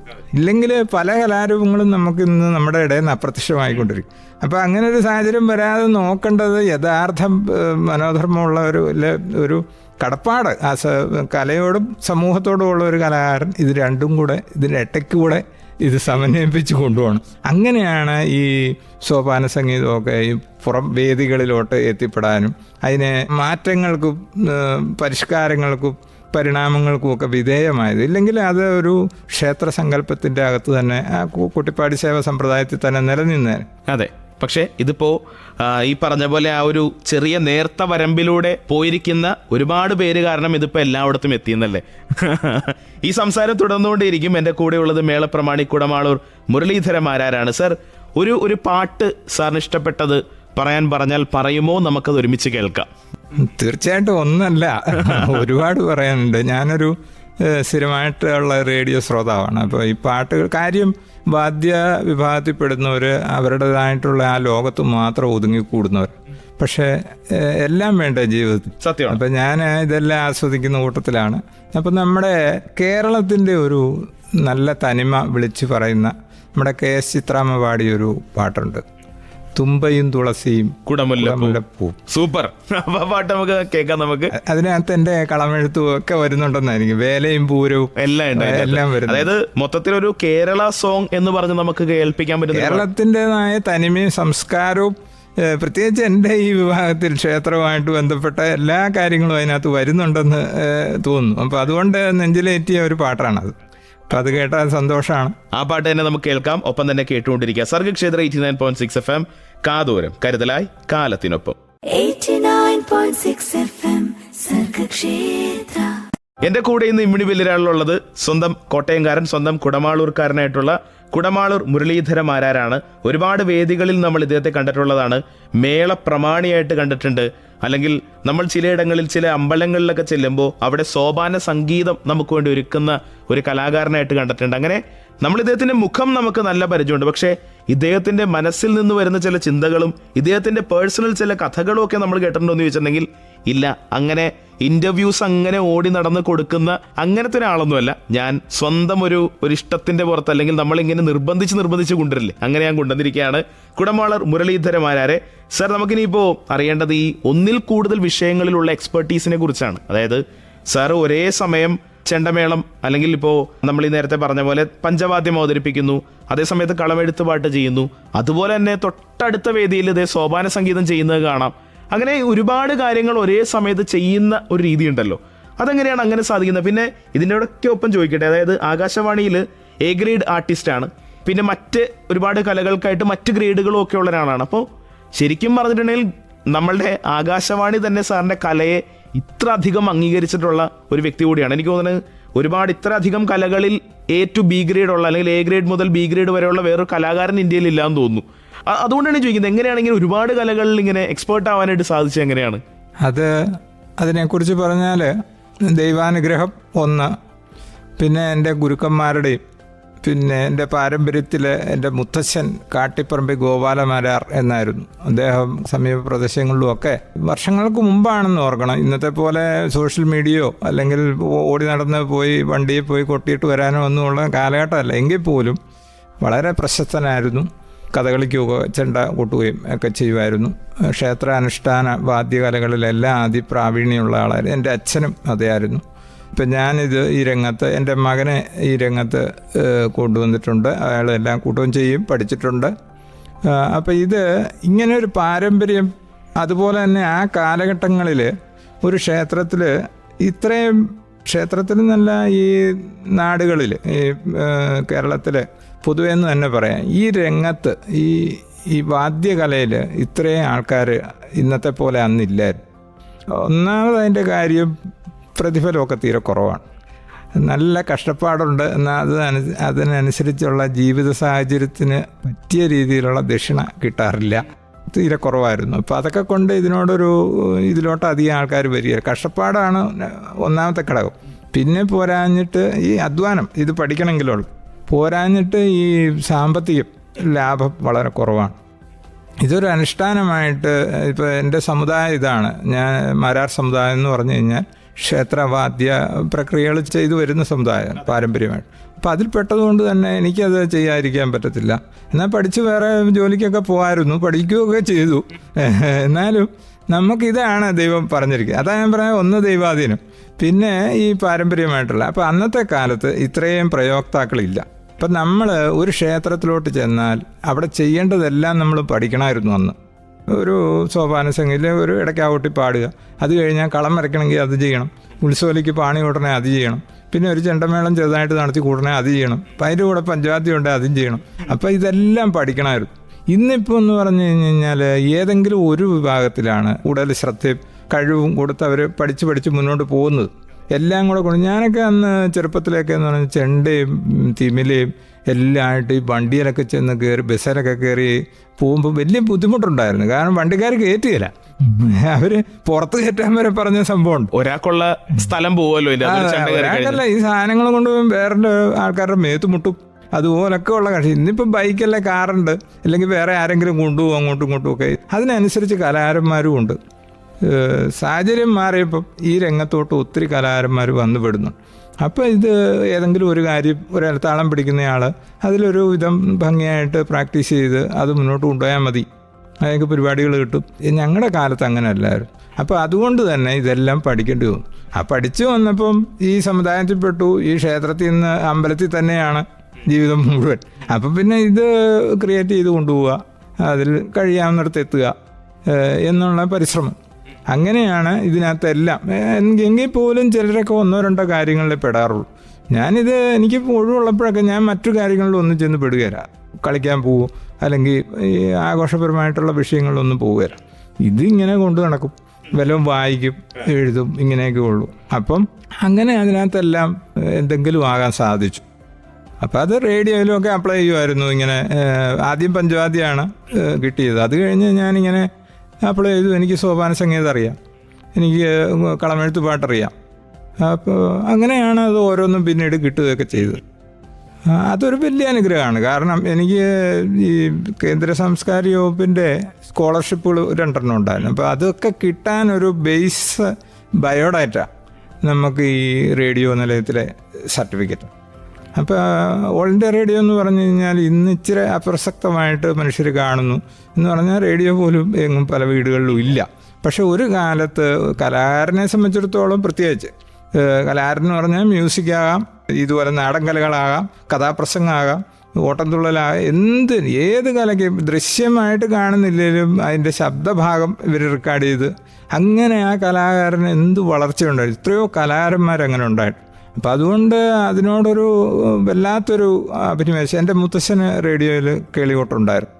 അപ്പം അന്നത്തെ കാലത്ത് എനിക്ക് എൻ്റെ കൊച്ചച്ഛൻ ഒരു ചെറിയ റേഡിയോ ഉണ്ട്, അവിടെ പോയി വേണം ഇത് കേൾക്കാൻ, ട്രാൻസ്മിഷൻ റേഡിയോ. അപ്പം വീട്ടിലൊന്നും റേഡിയോ ഒന്നുമില്ല. പിന്നീട് എൻ്റെ അച്ഛനൊക്കെ റേഡിയോ ആൽബിസെറ്റുമൊക്കെ മേടിച്ച് ഞങ്ങൾ ഇപ്പം എൻ്റെ വീട്ടിൽ ഇപ്പം 2 റേഡിയോ ഉണ്ട്. പിന്നെ ഇപ്പം മൊബൈലിലുമൊക്കെ ഉണ്ട്, മാറി മാറി കേട്ടിട്ടുണ്ട്. അപ്പം മുത്തശ്ശൻ്റെ കാലത്ത് ഈ പരിപാടിയൊക്കെ കേട്ടപ്പോൾ എനിക്ക് ഭയങ്കര ആഗ്രഹവും കൊതിയായി ഈ റേഡിയോയിൽ. പക്ഷേ അന്ന് ഞാൻ ഒന്നും ആയിരുന്നില്ല, ഈ രംഗത്ത് പോലും ഇല്ലായിരുന്നു, പഠിച്ചുകൊണ്ടിരിക്കുക.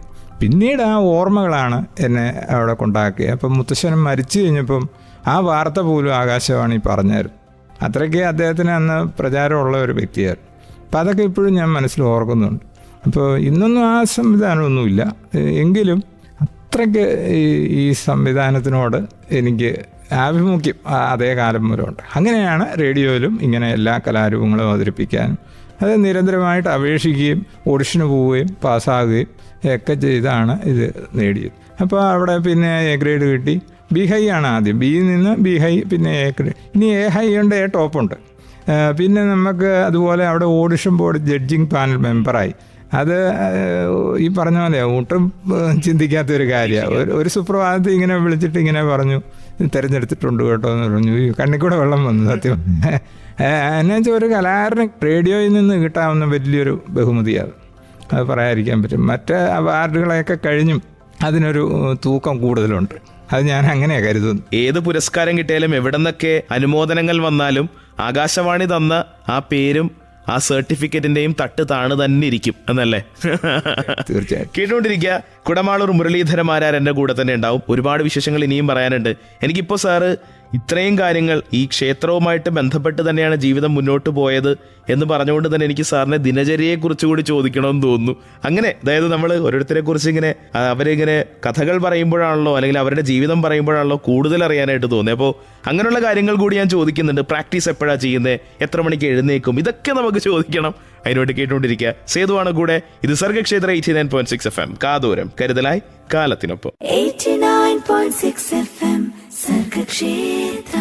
കുടമാളൂർ മുരളീധരമാരാർ. എനിക്ക് ഒരുപാട് വിശേഷണങ്ങൾ പറയണമെന്നുണ്ട്, പക്ഷേ വേണ്ട സേതു, ഞങ്ങൾക്ക് ഇദ്ദേഹത്തെ അറിയാം. ഞങ്ങൾ ഒരുപാട് വേദികളിൽ കണ്ടിട്ടുള്ള ആ ഒരു പഞ്ചവാദ്യ കലാകാരൻ, മേള പ്രമാണി തന്നെ അല്ലേ എന്ന് ചോദിച്ചിട്ടുണ്ടെങ്കിൽ അതെ, കറക്റ്റാണ്. അദ്ദേഹമാണ് എൻ്റെ കൂടെ ഉള്ളത്. സാർ, അപ്പോൾ നമ്മൾ ഈ ക്ഷേത്രമാണ് ഇപ്പോഴും എൻ്റെ ജീവിതം മുന്നോട്ട് കൊണ്ടുപോകുന്നതെന്ന് പറഞ്ഞു. അപ്പോൾ അതുകൊണ്ട് തന്നെ ചോദിക്കുകയാണ്, ഞാൻ വളരെ ലേറ്റായിട്ട് എഴുന്നേൽക്കുന്ന ഒരാളാണ്, ലേറ്റായിട്ട് രാത്രി കിടക്കുന്ന ഒരാളാണ്. എത്ര മണിക്ക് സാർ എഴുന്നേക്കും ഒരു ദിവസം രാവിലെ? അത് ക്ഷേത്രത്തിൽ ജോലി ആയിരുന്ന കാലത്ത് വെളുപ്പിന് എണീക്കണം. അപ്പോൾ അതിനു മുമ്പ് എൻ്റെ മുത്തശ്ശൻ്റെ അടുത്ത് ഞാൻ പഠിക്കുന്ന സമയത്ത് അന്നും ഈ വെളുപ്പിനെ സാധകം ചെയ്യണം. അതുപോലെ വൈക്കത്ത് ക്ഷേത്രകലാവിടത്തിൽ പഠിക്കുന്ന സമയത്ത് ഞങ്ങളെ 3:30 ആകുമ്പോൾ അവിടെ വിളിച്ചുണർത്തും. ഇപ്പം ചെറുപ്രായമാണ്, പുതപ്പിനടിയിൽ നല്ല സുഖമായിട്ട് മഞ്ഞുകാലത്തും മഴക്കാലത്തും ഒക്കെ ഉറങ്ങുന്ന സമയം. പക്ഷേ നല്ല അടി കിട്ടും, ചന്തിക്കിട്ട് തന്നെ നല്ല അടി കിട്ടും. ചാടി എണീക്കുക, ആ ചൂടോടെ പോയി സാധകം ചെയ്യും. അതൊരു 6 മണി വരെ തുടരും. അപ്പം അവിടെ മൂലമൊക്കെ തന്നെ ഈ വെളുപ്പിനെ എഴുന്നേൽക്കുന്ന ഒരു ജീവിത ചര്യ വന്നു ചേരും. അത് ക്ഷേത്രത്തിലാകുമ്പോഴും അതെ. ഇപ്പോൾ ഏറ്റുമാനൂർ ക്ഷേത്രത്തിൽ ജോലി ചെയ്തപ്പം 2:30 വീട്ടിൽ എണീക്കുമായിരുന്നു. എന്നിട്ട് കുളിയെല്ലാം കഴിഞ്ഞ് നമ്മൾ ബൈക്ക് ഓടിച്ച് വണ്ടിക്കാണ് ഏറ്റുമാനൂർ വെളുപ്പിനെ ചെല്ലുന്നത്. അപ്പോൾ ആ ഒരു സമയം ഇന്ന് വരെ ജീവിതത്തിൽ. പക്ഷേ ഇപ്പം റിട്ടയർമെൻ്റ് ആയി കഴിഞ്ഞപ്പം നമ്മൾ ഇച്ചിരിയൊക്കെ പതുക്കെ, എന്നാലും ഒരു 5 മണി കഴിയുമ്പോഴേ ഞെളിപിരിയുള്ളൂ, നമ്മൾ ഉണരും, കണ്ണ് തുറക്കും അറിയാണ്ട്. അതിനിപ്പം വൈകുന്നേരം എത്ര അമാന്തിച്ച് കിടന്നാലും ശരി, എത്ര താമസിച്ച് കിടന്നാലും ശരി, ഈ വെളുപ്പിനെ ഇങ്ങനെ അങ്ങ് ഉണർന്നൊരു ഇതായി. സാധകം ഇപ്പം എത്ര മണിക്കൂർ ചെയ്യുന്നുണ്ടാവും? സാധകം ഇപ്പം അങ്ങനെ അധിക സമയം ചെയ്യാറില്ല. ഇപ്പോൾ ഒരു പ്രോഗ്രാം ഉണ്ടെന്ന് വരിയിൽ അതിൻ്റെ തലേദിവസമോ ഒക്കെ ആയിട്ട് വീട്ടിലിരുന്ന് അതേതാണ്. ഇപ്പം മേളമാണെങ്കിൽ കുറച്ച് മുട്ടി ഒക്കെ കൊട്ടി നമ്മുടെ കൈയൊക്കെ ഒന്ന് വരും. കാരണം പ്രായം തോറും ഈ കൈക്കൊക്കെ ഒരു ഇതൊക്കെ വരുമല്ലോ. പ്രായം എല്ലാത്തിനും ഒരു ഘടകമാണ്. ഇപ്പോൾ പാട്ടാണെങ്കിൽ കുറച്ച് പാടും, തൊണ്ടയൊക്കെ ഒന്ന് നമ്മളൊന്ന് ഇതാക്കി. കളംവരയാണെങ്കിൽ അതിൻ്റെ ഉള്ള പൊടി സാമഗ്രികളെല്ലാം റെഡിയാക്കി വെക്കും. ഇങ്ങനെയുള്ള ഒരു 2 ദിവസം മുമ്പേ അതിനൊരു തയ്യാറെടുപ്പ് നടത്തും. കാരണം അതെപ്പോഴും നല്ലതാണ്. കാര്യം നമ്മളിത് വർഷങ്ങളായിട്ട് ചെയ്തു വരുന്ന ആളാകണം, ശരിയാണ്, അതുകൊണ്ട് കാര്യമില്ല. ചില കീർത്തനങ്ങളുടെ വരികൾ നമ്മൾ മറന്നു. അപ്പോൾ അതെല്ലാം ഒന്ന് റെഫർ ചെയ്തു വെക്കും 2 ദിവസം. അപ്പം നമ്മൾ അതിലോട്ടെങ്ങനെ പതുക്കെ താതാത്മ്യം വരുന്നിട്ട് വേണം നമ്മൾ അങ്ങോട്ട് പോകാൻ. തയ്യാറെടുപ്പ് നിർബന്ധമാണ്. അല്ല, അങ്ങനെ ചെയ്യണം എന്ന് നിർബന്ധമുണ്ടോ എന്ന് എനിക്കറിയത്തില്ല. പക്ഷെ ഞാൻ അങ്ങനെയാണ്, എൻ്റെ ഒരു രീതി അതാ. അത് ആ സമയത്ത് വീട്ടുകാർ വന്ന് മറ്റു കാര്യങ്ങളെ അലസോരപ്പെടുത്തുവോ അല്ലെങ്കിൽ മറ്റെന്തെങ്കിലും പബ്ലിക് കാര്യങ്ങളോ ഒക്കെ വന്നാൽ എനിക്ക് ഭയങ്കര ഇറിറ്റേഷൻ, ഇതിൽ മുഴുകിയിരിക്കും. അങ്ങനെയാണ് ചെയ്തു പോകാറുള്ളതെന്നല്ലേ. ഇനിയിപ്പോൾ നമ്മൾ നേരത്തെ ഈ വൈക്കം ക്ഷേത്ര കലാപീഠം അല്ലെങ്കിൽ തിരുവിതാംകൂർ ദേവസ്വം ബോർഡിന്റെ ക്ഷേത്ര കലാപീഠത്തിന്റെ കാര്യം പറഞ്ഞുകൊണ്ട് തന്നെ ചോദിക്കാനായിട്ടുള്ളത്, ശരിക്കും എന്താണോ കുടമാളൂർ മുരളീധര മാരാർ എന്നുള്ള കലാകാരൻ അതാക്കിയത് ആ ഒരു ഇൻസ്റ്റിറ്റ്യൂട്ടാണ് അല്ലെങ്കിൽ ആ ഒരു സങ്കേതമാണെന്ന് ആണ് എനിക്ക് മനസ്സിലായിട്ടുള്ളത്. തീർച്ചയായും. അപ്പോൾ ആ ഒരു കലാപീഠത്തെക്കുറിച്ചും അവിടുത്തെ അധ്യാപകരെക്കുറിച്ചും അവിടുത്തെ സംവിധാനങ്ങളെക്കുറിച്ചും ഒക്കെ പറയൂ. ഒപ്പം തന്നെ നമുക്ക് എന്തായാലും ഇത് പറഞ്ഞിട്ട് നമുക്ക് ഞാൻ എൻ്റെ ചോദ്യങ്ങൾ മാത്രം ഇങ്ങനെ നിൽക്കും, സാറിന് ഉത്തരം പറയാൻ ടൈം കിട്ടൂല. അപ്പോൾ അതിലേക്ക് കടന്നിട്ട് നമുക്ക് അടുത്ത ചോദ്യത്തിലേക്ക് വരാം. ആയിക്കോട്ടെ. ഞാൻ SSLC പരീക്ഷ, അതായത് എൻ്റെ ഒരു 10ാം വയസ്സ് മുതൽ ക്ഷേത്രത്തിൽ ഈ പ്രവൃത്തിയിൽ ഏർപ്പെട്ടു തുടങ്ങിയതാണ്. അന്നൊക്കെ അറിയാവുന്ന പോലെ അതിൻ്റെ കൂടെ നിൽക്കും. നമ്മുടെ സ്കൂൾ വിദ്യാഭ്യാസം കഴിഞ്ഞിട്ട് പ്രീ ഡിഗ്രിക്ക് ചേർന്ന് ഇച്ചിരി സാമ്പത്തികമായിട്ടുള്ള ബുദ്ധിമുട്ടുമൊക്കെ കാരണം പഠിത്തം നിർത്തേണ്ടി വന്നു. പിന്നെ ഈ രംഗത്തോട്ട് തിരിയണം എന്ന് കൊച്ചിലെ മുതലുള്ള ആഗ്രഹം, മുത്തശ്ശൻ്റെയൊക്കെ അടുത്ത് പഠിച്ചപ്പോൾ മുതലുള്ള ആഗ്രഹമാണ്. കാര്യം നല്ല അധ്വാനവും ശരീരവേദനയും, കൈ പൊട്ടി രക്തമൊക്കെ വരിക, അതുപോലെ നമുക്ക് മൂത്രമൊക്കെ ചുമന്നു പോവുക, ഇങ്ങനെയൊക്കെ ഉള്ള കാര്യങ്ങളൊക്കെ ഉണ്ട് ഇതിൻ്റെ പരിശീലന സമയത്ത്. പക്ഷേ എങ്കിൽ പോലും ഇങ്ങനെ ഒരു വല്ലാത്ത ഒരു, അത് ദൈവനിയമം. അതാണ് ഞാൻ പറഞ്ഞത്, എന്നെ ഇങ്ങനെ ആക്കിയത് ആദ്യം ദൈവം തന്നെയാണ്, അല്ലാതെ. അപ്പോൾ അതങ്ങനെ കൊണ്ടു നടക്കുന്നു. എങ്കിലും പഠിക്കണ്ടേ. അപ്പം പ്രീ ഡിഗ്രി പിന്നെ പഠിത്തം നിർത്തി. അത് കഴിഞ്ഞ് പെട്ടെന്ന് അവിടെ പോകാൻ പറ്റുന്നില്ല, സാമ്പത്തികമായിട്ട്. അവിടെ പോകണമെങ്കിലും വണ്ടിക്കൂലി വേണം, വൈക്കം വരെ യാത്ര വേണം. പിന്നെ അവിടെ ആഹാരമൊക്കെ അവിടെ ഉണ്ട്, കിടക്കാനുള്ള സൗകര്യമൊക്കെ ദേവസ്വം ബോർഡ് തരുന്നുണ്ട്. എങ്കിൽ പോലും നമുക്ക് യാത്ര ചിലവിനുമൊക്കെ പൈസ വേണം. അപ്പം അതൊന്നും നിവൃത്തിയില്ല, അച്ഛന് തരാനൊന്നും അന്നത്തെ കാലത്ത് നിവൃത്തിയില്ല. അപ്പോൾ എന്ത് ചെയ്തു, ഷീമാട്ടിൽ ജോലിക്ക് പോയി തൽക്കാലം. അങ്ങനെ കുറേ നാൾ അവിടെ ജോലി ചെയ്തു. അത് കഴിഞ്ഞ് അവിടെ നിന്നുകൊണ്ട് ഒരു ശകലം പൈസയൊക്കെ സമ്പാദിച്ചു. എന്നിട്ട് അതുമായിട്ട് കലാപീഠത്തിൽ അഡ്മിഷൻ പോയി. അപ്പോൾ അത് വൈക്കത്തപ്പൻ്റെ അനുഗ്രഹം കൊണ്ട് അത് കിട്ടി. അവിടെ 3 വർഷം ഈ പറയുന്ന വിഷയങ്ങളെല്ലാം ആധികാരികമായിട്ട്, അതായത് നമുക്ക് മുത്തശ്ശനൊക്കെ പഠിപ്പിച്ചിട്ടുണ്ട്, അച്ഛൻ പഠിപ്പിച്ചിട്ടുണ്ട്, എങ്കിൽ കൂടിയും നമുക്ക് അതിൻ്റെ കൂടുതൽ ഉപരി തലങ്ങളിലോട്ട് എത്താൻ ആ ക്ഷേത്രകലാപീഠം നമുക്ക് അവിടുത്തെ പ്രഗത്ഭരായിട്ടുള്ള അധ്യാപകർ, അവരെയൊന്നും ജീവനുള്ളിടത്തോളം കാലം മറക്കാൻ പറ്റില്ല. ഇപ്പോൾ ഒരു പരിപാടിക്ക് പോയാലും നമ്മൾ അവരെയൊക്കെ സ്മരിച്ചുകൊണ്ട്, അത് ഒത്തിരി അധ്യാപകരുണ്ട്, 5-8 പേരുണ്ട് എല്ലാ വിഭാഗങ്ങളിലും കൂടെ. അവരുടെ എല്ലാം കീഴിൽ വളരെ അടിസ്ഥാനപരമായി കൂടുതൽ പ്രാഗൽഭ്യതയോടെ ഇത് പഠിച്ചെടുക്കാൻ സാധിച്ചു. അതുകൊണ്ട് ക്ഷേത്രകല അവിടുത്തെ ആണ് എൻ്റെ അടിസ്ഥാനപ്പെട്ട ജീവിതത്തിൻ്റെ ഏറ്റവും നാഴികക്കല്ല്, അത് പറയാതിരിക്കാൻ പറ്റിയാൽ. എന്താണല്ലേ ഒരാള് ശരിക്കും എനിക്ക് തോന്നുന്നു സാറ് നിയോഗം എന്നുള്ള വാക്കിൽ വളരെ കൃത്യമായിട്ട് വിശ്വസിക്കുന്നുണ്ടെന്ന് തോന്നുന്നല്ലേ അല്ലേ? അതെ. അപ്പോൾ ഞാനിങ്ങനെ ആലോചിക്കായിരുന്നു, ഒരാള് എവിടെയൊക്കെ എന്തൊക്കെ കാണിച്ച് നടന്നിട്ടുണ്ടെങ്കിലും അല്ലെങ്കിൽ ഏതൊക്കെ വഴിയിലൂടെ പോയിട്ടുണ്ടെങ്കിലും അദ്ദേഹം എന്താകണമെന്ന് മനസ്സിൻ്റെ ഉള്ളിൽ ആദ്യം ഒരു നിശ്ചയം, ഒരു ആഗ്രഹം ഉണ്ടാവുമല്ലോ. അപ്പം അതിലേക്ക് വളരെ കൃത്യമായിട്ട് അതിനകത്ത് ഈശ്വരാനുഗ്രഹം കൂടെ വരുമ്പം, കാരണം ഇന്ന് ഈ പ്രപഞ്ചത്തിൽ ഈശ്വരൻ എന്ന് പറയുന്നതാണല്ലോ ഏറ്റവും വലിയ ശക്തി. അങ്ങനെ ഒരു സങ്കല്പം നമ്മുടെ ഭാരതീയ ചിന്താസരണിയിലുണ്ട്. അത് ഏത് മതസ്ഥരിൽപ്പെട്ടവരൊക്കെ ആണേലും ഉള്ളിൻ്റെ ഉള്ളിൽ ദൈവസങ്കല്പമാണ്. അപ്പം ആ ഈശ്വരൻ ആണ് നമ്മളെ ഓരോ ചലനങ്ങളും നമ്മുടെ നിയന്ത്രിക്കുന്നത് എന്നാണ് ഞാൻ വിശ്വസിക്കുന്നത്. അപ്പം അതുകൊണ്ട് ഈശ്വരാനുഗ്രഹമാണ്, ഈശ്വരൻ നിശ്ചയിച്ചതാണ്. പിന്നെ ആ കൂട്ടത്തിൽ എൻ്റെ പരിശ്രമവും മനസ്സിൻ്റെ ആ ഒരു നിയന്ത്രണവും ഇതിൽ തന്നെ നിൽക്കണം. മറ്റ് ഇപ്പോൾ സിമായിട്ട് ജോലി ചെയ്യാന്ന് പറഞ്ഞാൽ AC റൂമായിരുന്നു, നല്ല ശമ്പളം ഉണ്ടായിരുന്നു, പാൻറ് ഷർട്ടും ഒക്കെ ഇട്ട് സുഖമായിട്ടുള്ള ജോലിയായിരുന്നു. പക്ഷേ അതുവരെ ഉപേക്ഷിച്ചിട്ട് നമ്മൾ ഇപ്പോൾ സാധാരണഗതിക്ക് ഒരു യുവതലമുറപ്പെട്ട ഒരാളാണെങ്കിൽ വരുമാനമുണ്ട്, അപ്പം നല്ല ഭക്ഷണമൊക്കെ കഴിച്ച് നല്ല ജോലി സെറ്റപ്പാണ്, അപ്പോൾ അതിലങ്ങ് തുടർന്നാൽ പോരെ. പക്ഷേ അപ്പോഴും ഉള്ളിൻ്റെ ഉള്ളിൽ ഇതിങ്ങനെ കിടക്കുന്നു. അപ്പം അവിടെയാണ് നിയോഗം എന്ന് പറഞ്ഞത്. കാരണം നമ്മളെ അതിലോട്ട് തന്നെ തള്ളിവിടുകയാണ്. പിന്നെ നമ്മുടെ മനസ്സും എല്ലാം സാഹചര്യങ്ങൾ തീരെ മോശമായിരുന്നു എങ്കിൽ പോലും എന്നുവെച്ചാൽ മൂത്തയാളാണ് ഞാൻ കുടുംബത്തിൽ. അപ്പോൾ എനിക്ക് ഇച്ചിരി കൂടെ ചുമതലകളും ഉത്തരവാദിത്തങ്ങളും ഉണ്ട്. അച്ഛൻ്റെ ജോലി സ്ഥലത്ത് പോയി അച്ഛനെ സഹായിക്കണം, അങ്ങനെയൊക്കെ ഉള്ള ഒരുപാട് ചുമതലകളുണ്ട്. എങ്കിൽ പോലും എന്നെ വിട്ടു ഈശ്വരൻ. അതാണ്. എത്ര മനോഹരമായ കഥകളാണ് നമ്മൾ കേട്ടുകൊണ്ടിരിക്കുന്നത് അല്ലേ? ജീവിതം തന്നെയാണ് പറഞ്ഞുകൊണ്ടിരിക്കുന്നത്.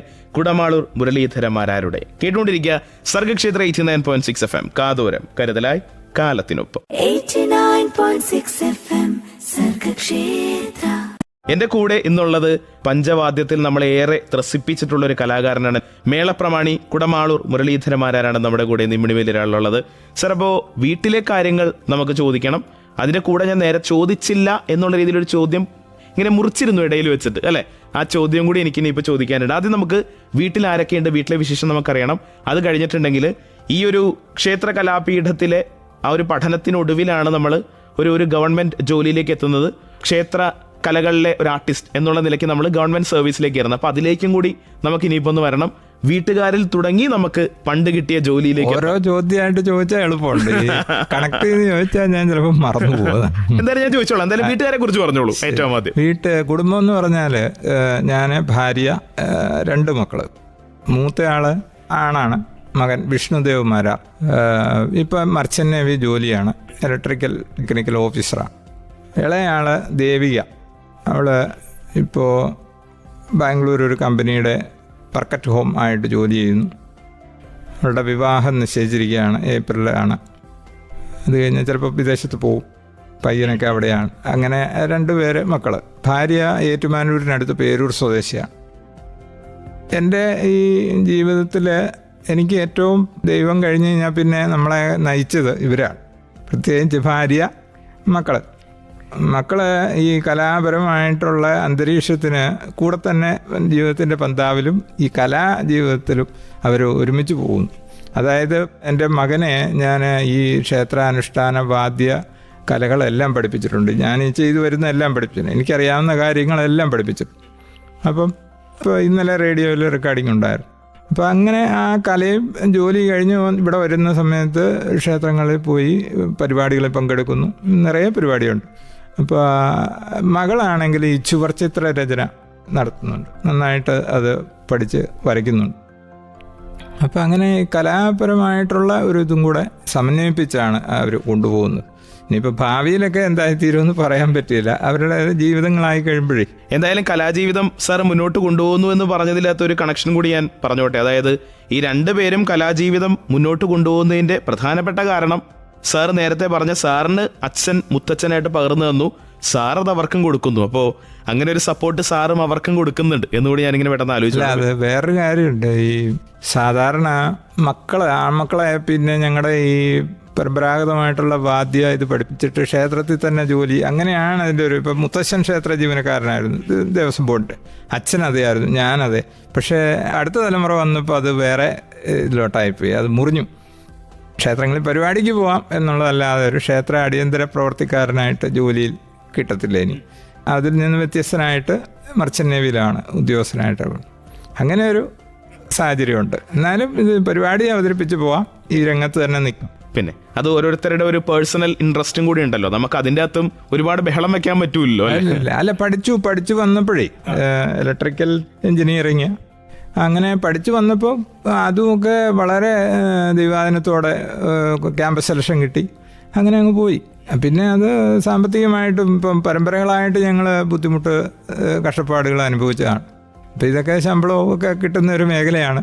അപ്പോൾ അവരൊക്കെ രക്ഷപ്പെടട്ടെ. നമ്മളെപ്പോലെ ഇങ്ങനെ കാര്യം ഇത് തൃപ്തിയാണ്, ഈശ്വര സേവയാണ്, എന്തുകൊണ്ടും തൃപ്തിയാണ്.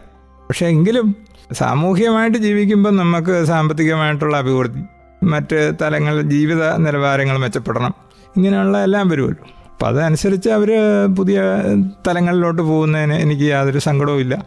ഇതും കൂടെ ഉണ്ടല്ലോ അവരുടെ കയ്യിൽ, അവരും കൂടെ ഇതിൻ്റെ കൂടെ ഉണ്ടല്ലോ. സാർ, ഇനിയിപ്പോൾ നമ്മൾ പറഞ്ഞ്, അതായത് രണ്ടാമത്തെ ചോദ്യം, ആദ്യമായിട്ട് ഗവൺമെൻറ് ജോലിയിൽ പ്രവേശിക്കുന്നത് ഒരു ക്ഷേത്രകല, ഒരു ആർട്ടിസ്റ്റായിട്ടാണ് ജോലിക്ക് കയറുന്നത്. പിന്നീട് അവിടെ നിന്ന് റിട്ടയർഡ് ആകുമ്പോഴേക്കും വരെയുള്ള ജോലി കയറ്റത്തെക്കുറിച്ചൊക്കെ കൂടി ഒന്ന് പറയാമോ? ക്ഷേത്ര ജീവനക്കാരനായിട്ട് തിരുവിതാംകൂർ ദേവസ്വം ബോർഡിൻ്റെ കീഴിലുള്ള ക്ഷേത്രങ്ങളിലാണ് ജോലി ചെയ്തത്. അത് ഏതാണ്ട് ഒരു 28 വർഷത്തോളം. അത് കഴിഞ്ഞപ്പോഴാണ് ക്ഷേത്രകലാമണ്ഡലത്തിൽ അധ്യാപകനായിട്ട്, പഞ്ചവാദ്യ വിഭാഗത്തിൻ്റെ അധ്യാപകനായിട്ട്. അപ്പം അതൊരു സന്തോഷമുള്ള കാര്യമാണ്. അവിടെ തന്നെ പഠിച്ചിട്ട് അവിടെ പിന്നീട് ഒരിക്കലും അധ്യാപകനായിട്ട് ചെല്ലാൻ സാധിച്ചു എന്നുള്ളത്. പിന്നെ ഞാൻ മുമ്പ് പറഞ്ഞല്ലോ, ഈ വായനയും പഠിത്തവും ഇതെല്ലാം ഉള്ളതുകൊണ്ട് പണ്ടേ ഈ നമ്മുടെ ദേവസ്വം ബോർഡിൻ്റെ ചെറിയ ടെസ്റ്റൊക്കെ ഉണ്ട്, അതെല്ലാം എഴുതിയിരുന്നു. അപ്പം അങ്ങനെ എനിക്ക് പ്രൊമോഷൻ കിട്ടി. അവസാനം ഞാൻ Ettumanoor group assistant Devaswom commission ഓഫീസിലെ സീനിയർ ക്ലർക്കായിട്ടാണ്. അപ്പോൾ അങ്ങനെ ആ തലത്തിലോട്ട് ഒന്ന് എത്തിപ്പെടാൻ പറ്റി. ഒന്ന് എത്തി നോക്കി പോകുന്നു, സർവീസ് കുറവായിരുന്നു. പക്ഷേ ക്ഷേത്ര ജീവനക്കാരനായിട്ടിരുന്ന കാലത്തെ ഒരു ശാന്തത മനസ്സിന്, ആ ഒരു കുടുംബ ശാന്തതയും വ്യക്തിപരമായി എനിക്കുള്ള മനഃശാന്തതയും ഒന്നും വേറെ സമയങ്ങളിൽ കിട്ടിയിട്ടില്ല. ഏത് തസ്തികയിൽ പോലും കിട്ടിയിട്ടില്ല. അത് വേറൊരു അനുഭൂതിയാണ്. രാവിലെ എഴുന്നേക്കുക, ഭഗവാന്റെ മുന്നിൽ പോയി 2 പാട്ടുകൾ പാടുക, അല്ലേ? തീർച്ചയായിട്ടും. അപ്പൊ എന്തായാലും ആ ജീവിതം തന്നെയാണ് നമ്മളിങ്ങനെ ചോദിച്ച് മനസ്സിലാക്കിക്കൊണ്ടിരിക്കുന്നത്. കുടമാളൂർ മുരളീധരമാരാണെന്ന് ഇമ്മിണി ബെല്ലുരാളിൽ നമ്മുടെ കൂടെയുള്ളത്. പാട്ടുകൾ കഴിഞ്ഞു വരുമ്പോൾ നമ്മൾ ചോദിക്കാൻ പോകുന്നത് ആകാശവാണിയിലെ ചില ഓർമ്മകളെക്കുറിച്ചും അതുപോലെ വേദിയിലുണ്ടായ ചില മറക്കാനാവാത്ത അനുഭവങ്ങളെക്കുറിച്ചും ഒക്കെയാണ്.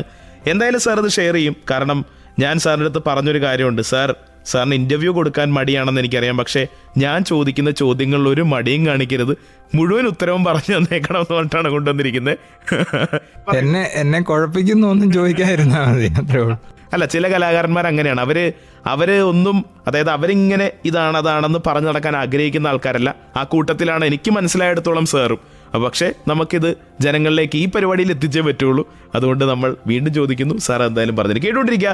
സർഗക്ഷേത്ര 89.6 FM, കാതോരം കരുതലായി കാലത്തിനൊപ്പം. 89.6 FM, സർഗക്ഷേത്ര. എന്റെ കൂടെ ഇന്നുള്ളത് പഞ്ചവാദ്യ കലാകാരനൊപ്പം തന്നെ സോപാന സംഗീതം ഏറെ വേദികളിൽ അവതരിപ്പിച്ചിട്ടുള്ള, അല്ലെങ്കിൽ നമുക്കിപ്പോൾ ഒരു നിറഞ്ഞ കലാപ്രവർത്തകൻ, അല്ലെങ്കിൽ കലയെ ഏറെ സ്നേഹിക്കുന്ന ഒരു എഴുത്തുകാരനൊക്കെ ആയിട്ടുള്ള കുടമാളൂർ മുരളീധരമാരാണ് എൻ്റെ കൂടെയുള്ളത്. സാർ, അപ്പോൾ നമുക്ക് ആകാശവാണിയിലെ എ ഗ്രേഡ് ആർട്ടിസ്റ്റ് എന്നുള്ള ആ ഒരു രീതിയിലേക്ക് നമുക്കൊന്ന് തിരികെ എത്തണം. എന്നിട്ട് വേണം എനിക്കറിയാനായിട്ട് റെക്കോർഡിങ്ങുകൾക്ക് പണ്ട് പോകുന്ന ആ ഒരു ചരിത്രം മുതൽ ഇപ്പോൾ വരെയുള്ള, ഈ കഴിഞ്ഞ ദിവസം മകന് റെക്കോർഡിംഗ് ഉണ്ടായിരുന്നു എന്ന് പറഞ്ഞല്ലോ. അപ്പോൾ ഈ ആകാശവാണിയിലേക്കുള്ള യാത്രകളും അതിലെ ചില റെക്കോർഡിംഗ് ഓർമ്മകളും ഒക്കെ ഒന്ന് ഷെയർ ചെയ്യുകയാണെങ്കിൽ എന്തൊക്കെയായിരിക്കും പെട്ടെന്ന് മനസ്സിലേക്ക് വരുന്ന കാര്യങ്ങൾ? തീർച്ചയായും അത് അറിയേണ്ടതായിട്ടുണ്ട്. കാരണം നമ്മുടെ ആസ്വാദകരും പ്രേക്ഷകരും ഒക്കെ അത് അറിയേണ്ടതാണ്. ആകാശവാണി ഒരു കാലത്ത് സമൂഹത്തിൽ ചെയ്തിട്ടുള്ള സംഭാവന വളരെ വലുതാണ്. പ്രത്യേകിച്ച് സമൂഹത്തിലെ കലാകാരന്മാർക്ക് ആകാശവാണി വലിയൊരു മുതൽക്കൂട്ടാണ്. ആകാശവാണിയിൽ പ്രോഗ്രാമറാണെന്ന് അറിഞ്ഞാൽ അതിലൂടെ പ്രശസ്തരാകുന്ന കലാകാരന്മാർ ഒരുപാടുണ്ടായിരുന്നു. ആദ്യകാലങ്ങളിൽ ഞാൻ 1993 മുതലാണ് അവിടെ പരിപാടി അവതരിപ്പിക്കാൻ തുടങ്ങിയത്. ആദ്യകാലങ്ങളിൽ പോകുമ്പോൾ ഫീസൊക്കെ ഇച്ചിരി കുറവാണ്. അപ്പോൾ ചിലപ്പം കയ്യിൽ മിച്ചമൊന്നും കാണാറില്ല, കയ്യിൽ നിന്ന് ഇടാൻ ഉണ്ടാകാറുമില്ല. അപ്പോൾ ഉള്ളത് വെച്ചിട്ട് കൊടുത്തൊക്കെ വിടും. ചിലപ്പോൾ ചിലർ തൃപ്തി അല്ലാതെയും പോയിട്ടുണ്ട്, എനിക്കറിയാതെ. അങ്ങനെയൊക്കെ നടത്തി വർഷങ്ങളായിട്ട് ഇങ്ങനെ വന്ന് ഗ്രേഡ് കൂടുമ്പോൾ ഒരു സാമ്പത്തികം കൂടും. പിന്നെ ഈ വണ്ടിയിൽ ഈ പഞ്ചവാദ്യമാണെങ്കിൽ 8 പേര് വേണം. അപ്പോൾ അതിനകത്ത് തിമില മദ്ദള ഇതൊക്കെ ആയിട്ട് യാത്രയൊക്കെ ഇച്ചിരി ബുദ്ധിമുട്ടാണ്. നേരത്തെയൊക്കെ KSRTC ബസ്സിനാണ് പോകുന്നത്. അപ്പോൾ അത് വലിയ പാടായിരുന്നു. വരുന്നവർക്കും ബുദ്ധിമുട്ട്, കൊണ്ടുപോയി ഇത് നടത്തി വരുന്നിടം വരെ മനസ്സിന് നമുക്കും ഒരു സമാധാനമില്ല. ഇങ്ങനെയൊക്കെ ഉള്ള ഒരു സാങ്കേതിക ബുദ്ധിമുട്ടുകൾ ഉണ്ടാകാറുണ്ട്. പക്ഷേ ഇതിൻ്റെ ആ ഒരു വാല്യൂ, റേഡിയോ എന്നുള്ള ആ പ്രസ്ഥാനത്തിൻ്റെ അതിൻ്റെ വാല്യൂ അത് ഉള്ളിലുള്ളതുകൊണ്ട് ഞാൻ മുമ്പ് പറഞ്ഞ പോലെ എൻ്റെ മുത്തശ്ശൻ മൂലം അവിടെ പരിപാടി അവതരിപ്പിക്കുന്ന ആ ഒരു പാരമ്പര്യം, ഇതെല്ലാം കൊണ്ട് എനിക്കിതെല്ലാം സഹിക്കാനുള്ള ഒരു ത്രാണി ഉണ്ടായി. അപ്പോൾ അങ്ങനെ ഞാൻ അത് നിലനിർത്തി. എൻ്റെ കൂടെ ആ കാലങ്ങളിൽ കിട്ടിയ പലരും ഇത് ഉപേക്ഷിച്ചു. ഈ ബുദ്ധിമുട്ടുകൾ, സാമ്പത്തികത്തിൻ്റെ പ്രശ്നമൊക്കെ കാരണം പലരും ഇതൊക്കെ ഉപേക്ഷിച്ചു. പക്ഷെ ഞാനത് നിലനിർത്തിപ്പോയി. പിന്നെ ഓരോ മറ്റു കലാരൂപങ്ങൾക്കും കിട്ടി. അത് കഴിഞ്ഞ് ഈ അവസാന കാലത്ത് ഓഡിഷൻ ബോർഡ് ജഡ്ജിങ് പാനൽ മെമ്പറായിട്ട് തിരഞ്ഞെടുത്ത്. അപ്പോൾ ഒത്തിരി ആൾക്കാരെ ഈ ഓഡിഷൻ നടത്താനും ഒക്കെ എനിക്ക് സാധിച്ചു, കലാകാരന്മാരെ. അപ്പോൾ അതൊക്കെ കഴിയുമ്പോൾ നല്ലത് നോക്കി എല്ലാം കൊടുക്കുക, അപ്രൂവലാക്കുക, അതിനുള്ള മാർക്കൊക്കെ ഇട്ട് കൊടുക്കുക, അതൊക്കെ ചെയ്യാറുണ്ട്. ഇത് നമ്മളെപ്പോലെ തന്നെയല്ലേ എല്ലാവരും. പിന്നെ തീരെ പറ്റാത്തത് നമ്മൾ ഒഴിവാക്കും. അതാണല്ലോ നമ്മുടെ കടമ, നമ്മളെ ഇരുത്തിയിരിക്കുന്നതിനാണ്. മകൻ അവിടെ കിട്ടി. അപ്പോൾ ഇത് അതിൽ നിന്ന് വേറെ ചില കാര്യങ്ങൾ എന്നാ വെച്ചാൽ, അതിലെ ചില സ്റ്റാഫ് ആർട്ടിസ്റ്റുകൾ, മറ്റ് സ്റ്റാഫുകൾ, വളരെ നല്ല വ്യക്തിത്വങ്ങൾ അവിടെ പരിചയപ്പെടാൻ പറ്റി. അവരൊക്കെ എന്നെ ഒരു തരത്തിൽ അല്ലെ മറ്റൊരു തരത്തിൽ പ്രോത്സാഹിപ്പിക്കുകയും അനുഗ്രഹിക്കുകയും ചെയ്തിട്ടുണ്ട്. കാരണം ഇത് ഇല്ലെങ്കിൽ ഒരു A ഗ്രേഡ് വരെയൊന്നും ചിലപ്പോൾ എത്തിപ്പെടുമോ എന്ന് എനിക്ക് സംശയമുണ്ട്. കാരണം പിന്നീട് ഗവൺമെൻറ് ഓഫ് ഇന്ത്യയുടെ അണ്ടർടേക്കിംഗ് അല്ലാതെ ഒരു കോർപ്പറേഷൻ പ്രസാർ ഭാരതിയായിട്ട് ഓൾ ഇന്ത്യ റേഡിയോ മാറിയപ്പം ഫണ്ടിൻ്റെ ലഭ്യത കുറവ്, പരിപാടി പൊതുവെ കുറഞ്ഞു. അപ്പോൾ പല ആർട്ടിസ്റ്റുകളും ഇത് ഉപേക്ഷിച്ചു, പോകുന്നതൊക്കെ നിർത്തി. അവിടെ നിന്നുള്ള കോണ്ടാക്റ്റും കുറഞ്ഞു. പക്ഷേ ഇപ്പം അടുത്ത മാസം എനിക്ക് പഞ്ചവാദ്യത്തിൻ്റെ റെക്കോർഡിംഗ് ഉണ്ടെന്ന് പറഞ്ഞു, കഴിഞ്ഞ ദിവസം പറഞ്ഞു. എല്ലാ വർഷവും എന്ന് പറയുന്നത് ആ കൊറോണ കാലത്ത് മാത്രം നമുക്കത് സാഹചര്യം അതായിരുന്നു. അപ്പോൾ വർഷത്തിലൊരു പ്രോഗ്രാം ഏതെങ്കിലും ഒന്ന്. ഇപ്പം ഞാനിപ്പോൾ സാമ്പത്തികമൊന്നും ഇപ്പം അത്രയ്ക്ക് ഇതായിട്ട് നോക്കാറില്ല. ഏറ്റവും നല്ല പങ്കാളികളെ വിളിച്ചുകൊണ്ട് പോയി അത് വളരെ ഭംഗിയായിട്ട് നടത്തി. എനിക്ക് അത്രയ്ക്ക് റേഡിയോയോടും സമ്പർക്കവും ആത്മബന്ധം ഉണ്ട്. അങ്ങനെയാണ് ഇപ്പോൾ ഈ സർഗക്ഷേത്രയിൽ വരാനുള്ള ഒരു സാഹചര്യം ഉണ്ടായത്. സാർ നമ്മുടെ കൂടെ തന്നെ ഉണ്ടാവും. അയ്യോ, ഒരു കാര്യം ഞാൻ ചോദിക്കാനായിട്ട് വിട്ടുപോയി. ഈ അയ്യോ എന്ന് പറഞ്ഞത് സത്യസന്ധമായിട്ട് ശരിക്കും ഒരു കാര്യം വിട്ടുപോകുമ്പോൾ ചോദിക്കാൻ മറന്നു പോകുമ്പോൾ വരുന്ന അതേ ലെവലിൽ വന്ന കേട്ടോ. അപ്പോൾ നമ്മൾ നേരത്തെ ചോദിച്ച ആ ഒരു രണ്ടാമത്തെ ചോദ്യം ഉണ്ടായിരുന്നു. അതായത് ഇപ്പോൾ ആകാശവാണി ഓർമ്മകൾ പറഞ്ഞ പോലെ തന്നെ നമ്മൾ ഈ ചില വേദികളിൽ നിന്ന് കിട്ടിയ ഒരു ഓർമ്മ ഉണ്ടാവില്ല, അതും കൂടി ഒന്ന് ഷെയർ ചെയ്തിട്ട് നമുക്ക് പാട്ടിലേക്ക് പോകാം. അത് ഒരുപാട് വേദികളിൽ, ഇപ്പോൾ 1000-ഓളം വേദികളിൽ ഈ എല്ലാ കലാരൂപങ്ങളും കൂടെ ആയിട്ട് പ്രവർത്തിച്ചിട്ടുണ്ട്. അതിനകത്ത് മറ്റ് പ്രാമാണികരുടെ കൂടെ നിന്നും അടുത്ത കാലയളവിൽ എൻ്റെ പ്രാമാണികത്വത്തിലും ഒക്കെ ആയിട്ട് നടന്നു വരുന്നുണ്ട്. ഇപ്പോൾ ഇതിനകത്ത് 1987-ലാണോ 88-ലാണോ എന്ന് എനിക്ക് കൃത്യമായിട്ട് ഓർമ്മയില്ല. ക്ഷേത്രകലാവിടത്തിൽ പഠിക്കുമ്പം കേരളത്തിലെ വടക്കൻ ജില്ലകളിലുള്ള പോലെ ഒരു ബാഹുല്യത, ഈ വാദ്യ പൂരങ്ങൾക്കൊക്കെ നമുക്കറിയാമല്ലോ, അവിടെയൊക്കെയാണ് മേളം, പഞ്ചവാദ്യം ഇതെല്ലാം വളരെ ബൃഹത്തായിട്ട് നടക്കും. ഇപ്പോൾ ഇവിടെയൊക്കെ ഉണ്ട്. ആ കാലഘട്ടങ്ങളിൽ അവിടങ്ങളിലായിരുന്നു തൊഴിൽക്കാരുടെ എണ്ണം കൂടുതൽ. അതുപോലെ തന്നെ വേല, പൂരം, ഇതിനൊക്കെ കാഴ്ചയും ആസ്വാദനവും അവിടെയാണ് നിലവാരം കൂടുതൽ. അത് ഞാൻ പറയാതിരിക്കാൻ, നാടിനെ ഒന്നും തള്ളി പറയുന്നതല്ല, ആസ്വാദന നിലവാരമൊക്കെ അവിടെ തന്നെയാണ് കൂടുതൽ. അവിടെ സ്ത്രീകൾ പോലും താളം പിടിക്കും. അത് നമ്മുടെ ഈ തൃപ്പൂണിത്തുറ മൂലം അങ്ങോട്ട് വടക്കോട്ടൊക്കെ ഉണ്ടത്. അങ്ങനെയാണ് അത് പ്രാദേശികമായിട്ട് അങ്ങനെ ഒരു അന്തരമുണ്ട്. അപ്പോൾ അവിടെ ഈ വലിയ പഞ്ചവാദ്യം, വലിയ മേളങ്ങൾ, ഇതൊക്കെ ആ കാലത്ത് നടക്കുന്ന സ്ഥലമാണ്. ഇപ്പോൾ ഒരു വിശേഷപ്പെട്ട ഒരു ദിവസം ഈ വടക്കോട്ട് ഇവിടുന്ന് അത്യാവശ്യം ചിലരെയൊക്കെ വിളിച്ചുകൊണ്ട് പോകും. ഈ ആളവിടെ അതുപോലെ വേണ്ട ദിവസങ്ങളിൽ മകരച്ചൊവ്വ അതുപോലൊക്കെ ഉള്ള വലിയ തിരക്കുള്ള ദിവസങ്ങളിൽ തെക്കുന്നുമൊക്കെ ആൾക്കാരെ അവർ ബന്ധപ്പെടുത്തും. ആരെങ്കിലുമൊക്കെ മുഖാന്തരം ഇവിടെ നിന്നൊക്കെ കുറച്ച് ആരെങ്കിലും തിമിലക്കാരെയോ മദ്ദളക്കാരെയോ അല്ലെങ്കിൽ ചെണ്ട അങ്ങനെയൊക്കെ. ഇന്നിപ്പോൾ അവിടെ തന്നെ ഉണ്ട്, ഇവിടെ നിന്നൊന്നും വിളിക്കേണ്ട കാര്യമില്ല. എങ്കിലും ഇവിടുന്ന് പോകുന്നവരും ഉണ്ട് കേട്ടോ. ഇതുപോലെ തൊഴിലുണ്ടാകാനും അതുപോലെ തന്നെ ഇതിൻ്റെ ആ ഒരു ശരിക്കുള്ള ഒരു അടിസ്ഥാനം പിടിച്ചെടുക്കാനും ഒക്കെ ആയിട്ട് എനിക്കും അങ്ങനെ പോയതുകൊണ്ടാണ് ഒരുപക്ഷെ ഒരു പ്രാമാണികനായിട്ട് നിന്നൊക്കെ ചെയ്യാൻ സാധിക്കുന്നതെന്ന് എനിക്ക് തോന്നുന്നല്ല, അതാണ് എൻ്റെ കാര്യം. അപ്പോൾ ഞാൻ അന്ന് കലാവിടത്തിൽ പഠിക്കുന്ന സമയത്ത് അന്ന് പരിപാടികൾക്ക് ഒത്തിരി പോകുന്ന സമയം. അപ്പോൾ ഈ തൃക്കാമ്പരം കൃഷ്ണൻകുട്ടിമാരാരെന്ന് പറഞ്ഞിട്ടൊരാശം, രാമമംഗലത്തുള്ള എറണാകുളം ഡിസ്ട്രിക്ട്. അപ്പോൾ അദ്ദേഹത്തിൻ്റെ ഒരു ചുമതലയിൽ കുറച്ച് പേരെ അങ്ങോട്ട് ഒരു വലിയ പൂരത്തിന് വേണമായിരുന്നു. അപ്പോൾ എനിക്ക് പൂരം എന്നാ വേല എന്നാ ഇതൊന്നും അറിയത്തില്ല. ഞാൻ ആ പ്രദേശം ഒന്നും കണ്ടിട്ട് പോലും ഇല്ല. പഠിച്ചുകൊണ്ടിരിക്കുക, കലാപഠിച്ച് പഠിച്ചുകൊണ്ടിരിക്കുന്നതാണ്. അപ്പോൾ എങ്ങനെയോ അതിനകത്ത് ഈ മുമ്പ് പറഞ്ഞ നിയോഗം പോലെ ഒരു പേരെൻ്റെ വന്നു. അന്ന് ഈ ഉപകരണം പോലും നല്ലതില്ല, നല്ല തിമില ഒന്നുമില്ല, പ്ലാസ്റ്റിക് ചാർട്ടൊക്കെ ഇട്ട് അങ്ങനത്തെ ഒരു കാലഘട്ടം. നമ്മുടെ കയ്യിലൊന്നും ഇല്ല നല്ലതൊന്നും കൊണ്ടു നടക്കും. അതും കൊണ്ട് ഇദ്ദേഹം പറഞ്ഞിട്ട് ഇദ്ദേഹത്തിൻ്റെ നിർദ്ദേശപ്രകാരം വേറെ 1-2 പേരുടെ കൂടെ, അവരെയൊന്നും അന്ന് അറിയത്തില്ല, അങ്ങനെ ആ സ്ഥലത്ത് എത്തിപ്പെട്ടു. കുന്നംകുളം മറ്റേ ബസ് സ്റ്റാൻഡിലെത്തി. അവിടെ ഇങ്ങനെ കണ്ടമാനം ആൾക്കാരാണ്, വാദ്യക്കാർ. വലിയ പ്രശസ്തമായിട്ടുള്ള പൂരം നടക്കുന്ന ദിവസമാണ്, വിശേഷ ദിവസം. ഈ വാദ്യക്കാരെ കണ്ട് എനിക്ക് എങ്ങോട്ടാണ് പോകേണ്ടതെന്ന് പോലും എനിക്കറിയത്തില്ല. അത്രയ്ക്ക് സ്റ്റാൻഡ് നിറച്ച് വാദ്യക്കാരാണ്, വാദ്യങ്ങളും വാദ്യക്കാരുമാണ്. ഏതായാലും ഒരാൾ വന്ന് വിളിച്ച്, നിങ്ങൾ കൃഷ്ണൻകുട്ടി മാരാരുടെ കൂടെ പറഞ്ഞിട്ട് വന്നാണ്? അതെ. ബാ കയറിക്കൂ എന്ന് പറഞ്ഞു. അയാൾ കൊണ്ടുപോയ വഴിക്ക് പോയി. അവിടെ ചെന്ന് പഞ്ചവാദ്യത്തിനൊക്കെ സമയമായി റെഡിയായി നിന്ന് കഴിഞ്ഞപ്പോഴാണ് ഒരു കാര്യം കാണുന്നത്. അതായത് ഈ വാദ്യകലയിലെ അത്യപൂർവ പ്രതിഭകളായിട്ടുള്ള, അതിനൊരു വാക്കില്ല അവരെ വിശേഷിപ്പിക്കാൻ, പല്ലാവൂർ ത്രയം, പല്ലാവൂർ അപ്പുമാരാർ, മണിയന്മാരാർ, കുഞ്ഞുകുട്ടന്മാരാർ, ഇവർ 3 ആ പഞ്ചവാദ്യത്തിനുണ്ട്. എൻ്റെ പൊന്നെ, ഇത് കണ്ടു കഴിഞ്ഞപ്പോഴത്തേക്കും ഓടണോ എന്നായി പോയി. കാരണം അങ്ങനെ ഒരു പൂരത്തിനകത്ത് എത്തിപ്പെടുമെന്ന് സ്വപ്നം പോലും കണ്ടിട്ടില്ല. അതിനുള്ള യാതൊരു അർഹതയില്ല, യോഗ്യതയില്ല എനിക്കന്ന്. അന്നെന്നല്ല ഇന്നും ഉണ്ടെന്ന് ഞാൻ വിശ്വസിക്കുന്നില്ല.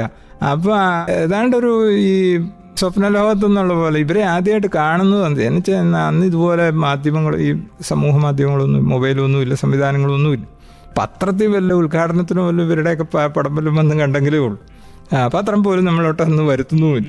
ആ ഒരു നിമിഷം വാദ്യ പരിപാടികൾ അവതരിപ്പിച്ച് നടന്നതിനിടയ്ക്കുള്ള ഒരു സുവർണ നിമിഷം തന്നെയാണ്, മറക്കാനാവാത്ത നിമിഷമാണ്. ഏതായാലും അന്ന് കൂടി ആ പഞ്ചവാദ്യം ഉച്ചയ്ക്കും ഉണ്ടായിരുന്നു, രാത്രിയിലും ഉണ്ടായിരുന്നു. അന്ന് എൻ്റെ കൂടെ ഊരുമന അജിതന്മാരാർ, അങ്ങനെ 2-3 പേര് എൻ്റെ കൂടെ ഉണ്ടായിരുന്നു. അവരൊക്കെ ഇന്നും ജീവിച്ചിരിപ്പുണ്ട്. ആകെ അതിനൊരു സാക്ഷ്യം അതേ ഉള്ളൂ, അരീക്കുഴ കൃഷ്ണൻകുട്ടിമാരാർ. അവർ രണ്ടും തൃക്കാമ്പരം കൃഷ്ണൻകുട്ടിമാരാർ ആശാൻ്റെ ശിഷ്യന്മാരാണ്. അപ്പോൾ അവരുടെ കൂടെ ഈ കലാപഠത്തിൽ പഠിക്കുന്നതുകൊണ്ട് അങ്ങനെ വിളിച്ച് പറഞ്ഞ് എന്തോ ഒരു നിയോഗം കിട്ടിയതാണ്. അവരിന്നും ജീവിച്ചിരിപ്പുണ്ട്. ആകെ ഒരു സാക്ഷി അതേ ഉള്ളൂ. കാരണം പല്ലാവിടത്ര നിങ്ങൾ പോയി, അവർക്ക് അന്ന് ഇത് ആരൊക്കെ ആയിരുന്നെന്ന് ഓർമ്മയില്ല, നമുക്കൊണ്ട് പറയാനും പറ്റിയില്ല. പക്ഷെ അങ്ങനെ ഒരു മഹാഭാഗ്യം ഉണ്ടായി. അത് മറക്കത്തുമില്ല, മറക്കാനാവുന്നതുമല്ല. അതൊരു നാഴികക്കല്ല് തന്നെയാണ്. കൊള്ളാം. ഏതായാലും മഹാഭാഗ്യങ്ങൾ ഇനിയും ജീവിതത്തിൽ ഉണ്ടാവട്ടെ എന്ന് ആശംസിക്കുന്നു. ഒപ്പം തന്നെ നമ്മൾ പാട്ട് കേൾക്കാൻ പോവാണ്. ഏത് പാട്ടാണ് സാറിന് ഇപ്പോൾ കേൾക്കാനായിട്ട് തോന്നുന്നു പെട്ടെന്ന്? എനിക്ക് പിന്നെ മനസ്സിൽ വരുന്നത് എൻ്റെ നാടിൻ്റെ പേരുള്ള ഒരു പാട്ടുണ്ട്, കുടമാളൂർ കേശവൻ അങ്ങനെ എന്നൊക്കെ പറഞ്ഞിട്ടുള്ള ഒരു പാട്ടിൽ, ദാങ്കിണക്കത്തില്ലം ജില്ലന്തനാങ്കത. അതിനകത്തും ഈ ചെണ്ടയും മേളവും എല്ലാ കാര്യങ്ങളും വരുന്നുമുണ്ട്. ഒരു ആന എഴുന്നള്ളത്തും ഇല്ലെങ്കിൽ ഒരു പൂരത്തിൻ്റെ വേലയുടെയൊക്കെ പശ്ചാത്തലവും ഒക്കെ ഉണ്ട്. അപ്പം അതുകൊണ്ട് അത് കേട്ടാൽ കൊള്ളാം, കുടമാളൂർക്കാർക്കും ഒരു സന്തോഷം ആവും. അപ്പോൾ ആ പാട്ട് തന്നെയാണ് ഇനിയിപ്പോൾ നമ്മൾ കേൾക്കാൻ പോകുന്നത്. സർഗക്ഷേത്ര 89.6 FM-ലൂടെ സേതുവാണ് കൂടെ, കാതോരം കരുതലായി കാലത്തിനൊപ്പം. 89.6 FM സർഗക്ഷേത്ര. എന്റെ കൂടെ ഇപ്പോൾ ഉള്ളത് വാദ്യകലാകാരൻ കുടമാളൂർ മുരളീധരമാരാരാണ്, ഇമ്മിണി വെല്ലുരാളിൽ. അപ്പോൾ സാർ, നമ്മൾ ജോലിയെക്കുറിച്ച് സംസാരിച്ചു, കുടുംബത്തെക്കുറിച്ച് സംസാരിച്ചു, അതേപോലെ തന്നെ നമ്മൾ മേളത്തിനിടയിലുണ്ടായ മറക്കാനാവാത്ത അനുഭവങ്ങളെക്കുറിച്ച് സംസാരിച്ചു. ഇനിയിപ്പോൾ നമുക്ക് തിരികെ എത്തേണ്ടത് നമ്മുടെ ഇൻസ്റ്റിറ്റ്യൂട്ടിലേക്കാണ്. സോപാനം കലാവേദി ആൻഡ് റിസർച്ച് സെന്ററിനെ കുറിച്ചാണ് എനിക്ക് അറിയേണ്ടത്.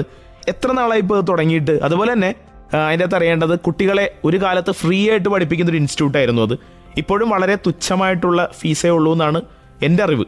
അപ്പോൾ എന്നാണത് ഫ്രീ ആയിട്ടൊക്കെ പഠിപ്പിക്കണം എന്നുള്ള ചിന്തയൊക്കെ വരാനായിട്ടുള്ള എന്നാണ് തോന്നിയത്?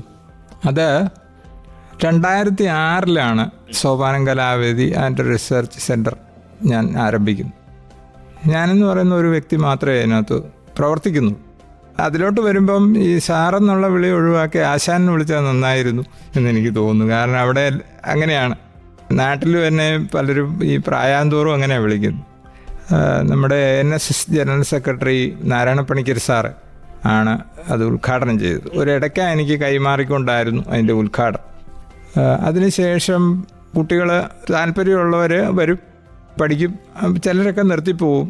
ഇപ്പം സാധാരണഗതിക്ക് ഈ രംഗത്തോട്ട് കടന്നു വരുന്നവരെല്ലാം ഒരു വളരെ സാധാരണ ജീവിതം നയിക്കുന്ന സമൂഹത്തിൽ അങ്ങനെയുള്ളവരാണ് ഈ രംഗത്തോട്ട് വരും. ഇപ്പോൾ കഥകളിയോ ഡാൻസോ ഒക്കെ പഠിക്കുന്ന കുട്ടികളുടെ ആ പശ്ചാത്തലമല്ല വാദ്യ ഇത് വരുന്നവർ വളരെ സാധാരണപ്പെട്ടവരാണ്. ഇപ്പം ഞാൻ ഫീസ് വെച്ച് കഴിഞ്ഞ് കഴിഞ്ഞാൽ കുട്ടികളുണ്ടാകുകയില്ല, അതൊരു വലിയ ഇതാവും. എന്നിട്ടും 10 രൂപയൊക്കെ ഫീസ് വെക്കുമായിരുന്നു.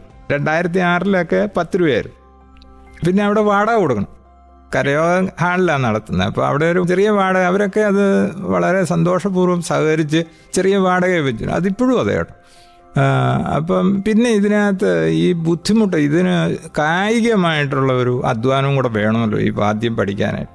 അപ്പം അത് അനുഭവിച്ച് വരുമ്പം ഇപ്പം വീഡിയോ ഫോട്ടോ അല്ലെങ്കിൽ കാണുമ്പോൾ ഉള്ള ആ ഒരു ചെണ്ടയാണെങ്കിലും തിമിലയാണെങ്കിലും കാണുന്ന പോലെ അല്ല ഇതിൻ്റെ ഒരു കട്ടി. പ്രാക്ടീസ് ചെയ്ത് വരുമ്പോൾ കൈ കഴപ്പും വേദനയും കൈ പൊട്ടലും പിന്നെ എൻ്റെ ചിലപ്പോൾ വഴക്കും ദേഷ്യവും ഇതെല്ലാം കൂടെ ആകുമ്പം കുട്ടികൾ ചിലപ്പോൾ നിർത്തിപ്പോവും. ഇപ്പോഴത്തെ കുട്ടികളെ പ്രത്യേകിച്ച് വഴക്ക് പറയാനൊന്നും മേല, ഒന്നും പറയാൻ മേല. അവർ ഇൻസൾട്ടിങ് ആയി കാണും ഇപ്പോൾ.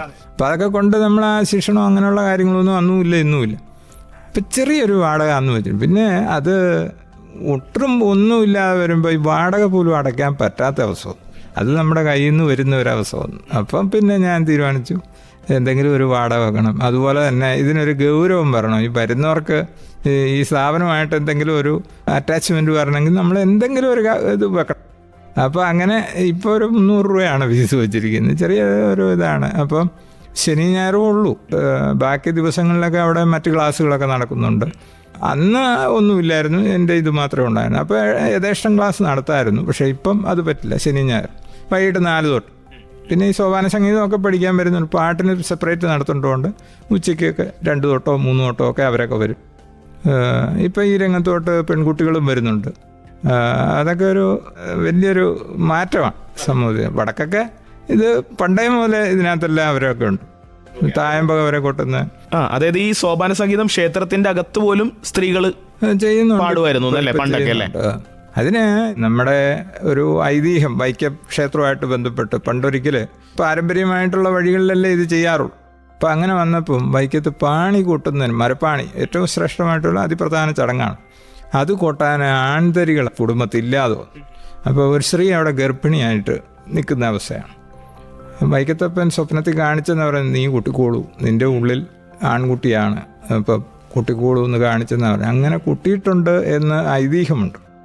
അപ്പം ഇതെല്ലാം ആചാരപൂർവ്വം അനുഷ്ഠാനപൂർവ്വം നമ്മൾ ചെയ്യുന്ന എന്താണെന്നുള്ളത് മനസ്സിലാക്കിക്കൊണ്ട് ചെയ്യണം. എന്തിനു യോജിക്കുന്നതായിരിക്കണം. വേറൊരാളെ നോവിക്കുന്ന തരത്തിലോ വേറൊരു പദ്ധതിയെ ഇല്ലാതാക്കുന്ന തരത്തിലോ അല്ലെങ്കിൽ ഒരു എന്നാ പറയുക കടുക് പൂണി പോലെ പോലും ഒരു വാശിയോ വൈരാഗ്യമോ ഇല്ലാതെ ഒന്നും വരരുത്. ഒരു മൈനസായിട്ടുള്ള ഒരു ചിന്തയോ പ്രവൃത്തിയോ കലരരുത്. അല്ലാതെ ചെയ്താൽ ഈശ്വരൻ സ്വീകരിക്കുമെന്നാണ് എനിക്കും പറയാനുള്ളത്. അല്ലാതെ നമ്മൾ സ്ത്രീകൾ പാടില്ല എന്നൊന്നും അല്ല. എനിക്കത് പണ്ട്, അതായത് ഒരുപാട് വർഷങ്ങൾക്ക് മുന്നേ സ്ത്രീകൾ അമ്പലത്തിന് തൊട്ടടുത്ത് നിന്ന് ഇതിങ്ങനെ സോപാന സംഗീതം അവതരിപ്പിക്കുമായിരുന്നു എന്നുള്ള എനിക്കൊരു പുതിയ അറിവാണ്. എനിക്കും അറിയില്ലായിരുന്നു അങ്ങനെ. ഞാൻ അങ്ങനെ ആ ഒരു അത്ഭുതത്തിനെ കുറിച്ച് ചോദിച്ചു പോയതാണത്.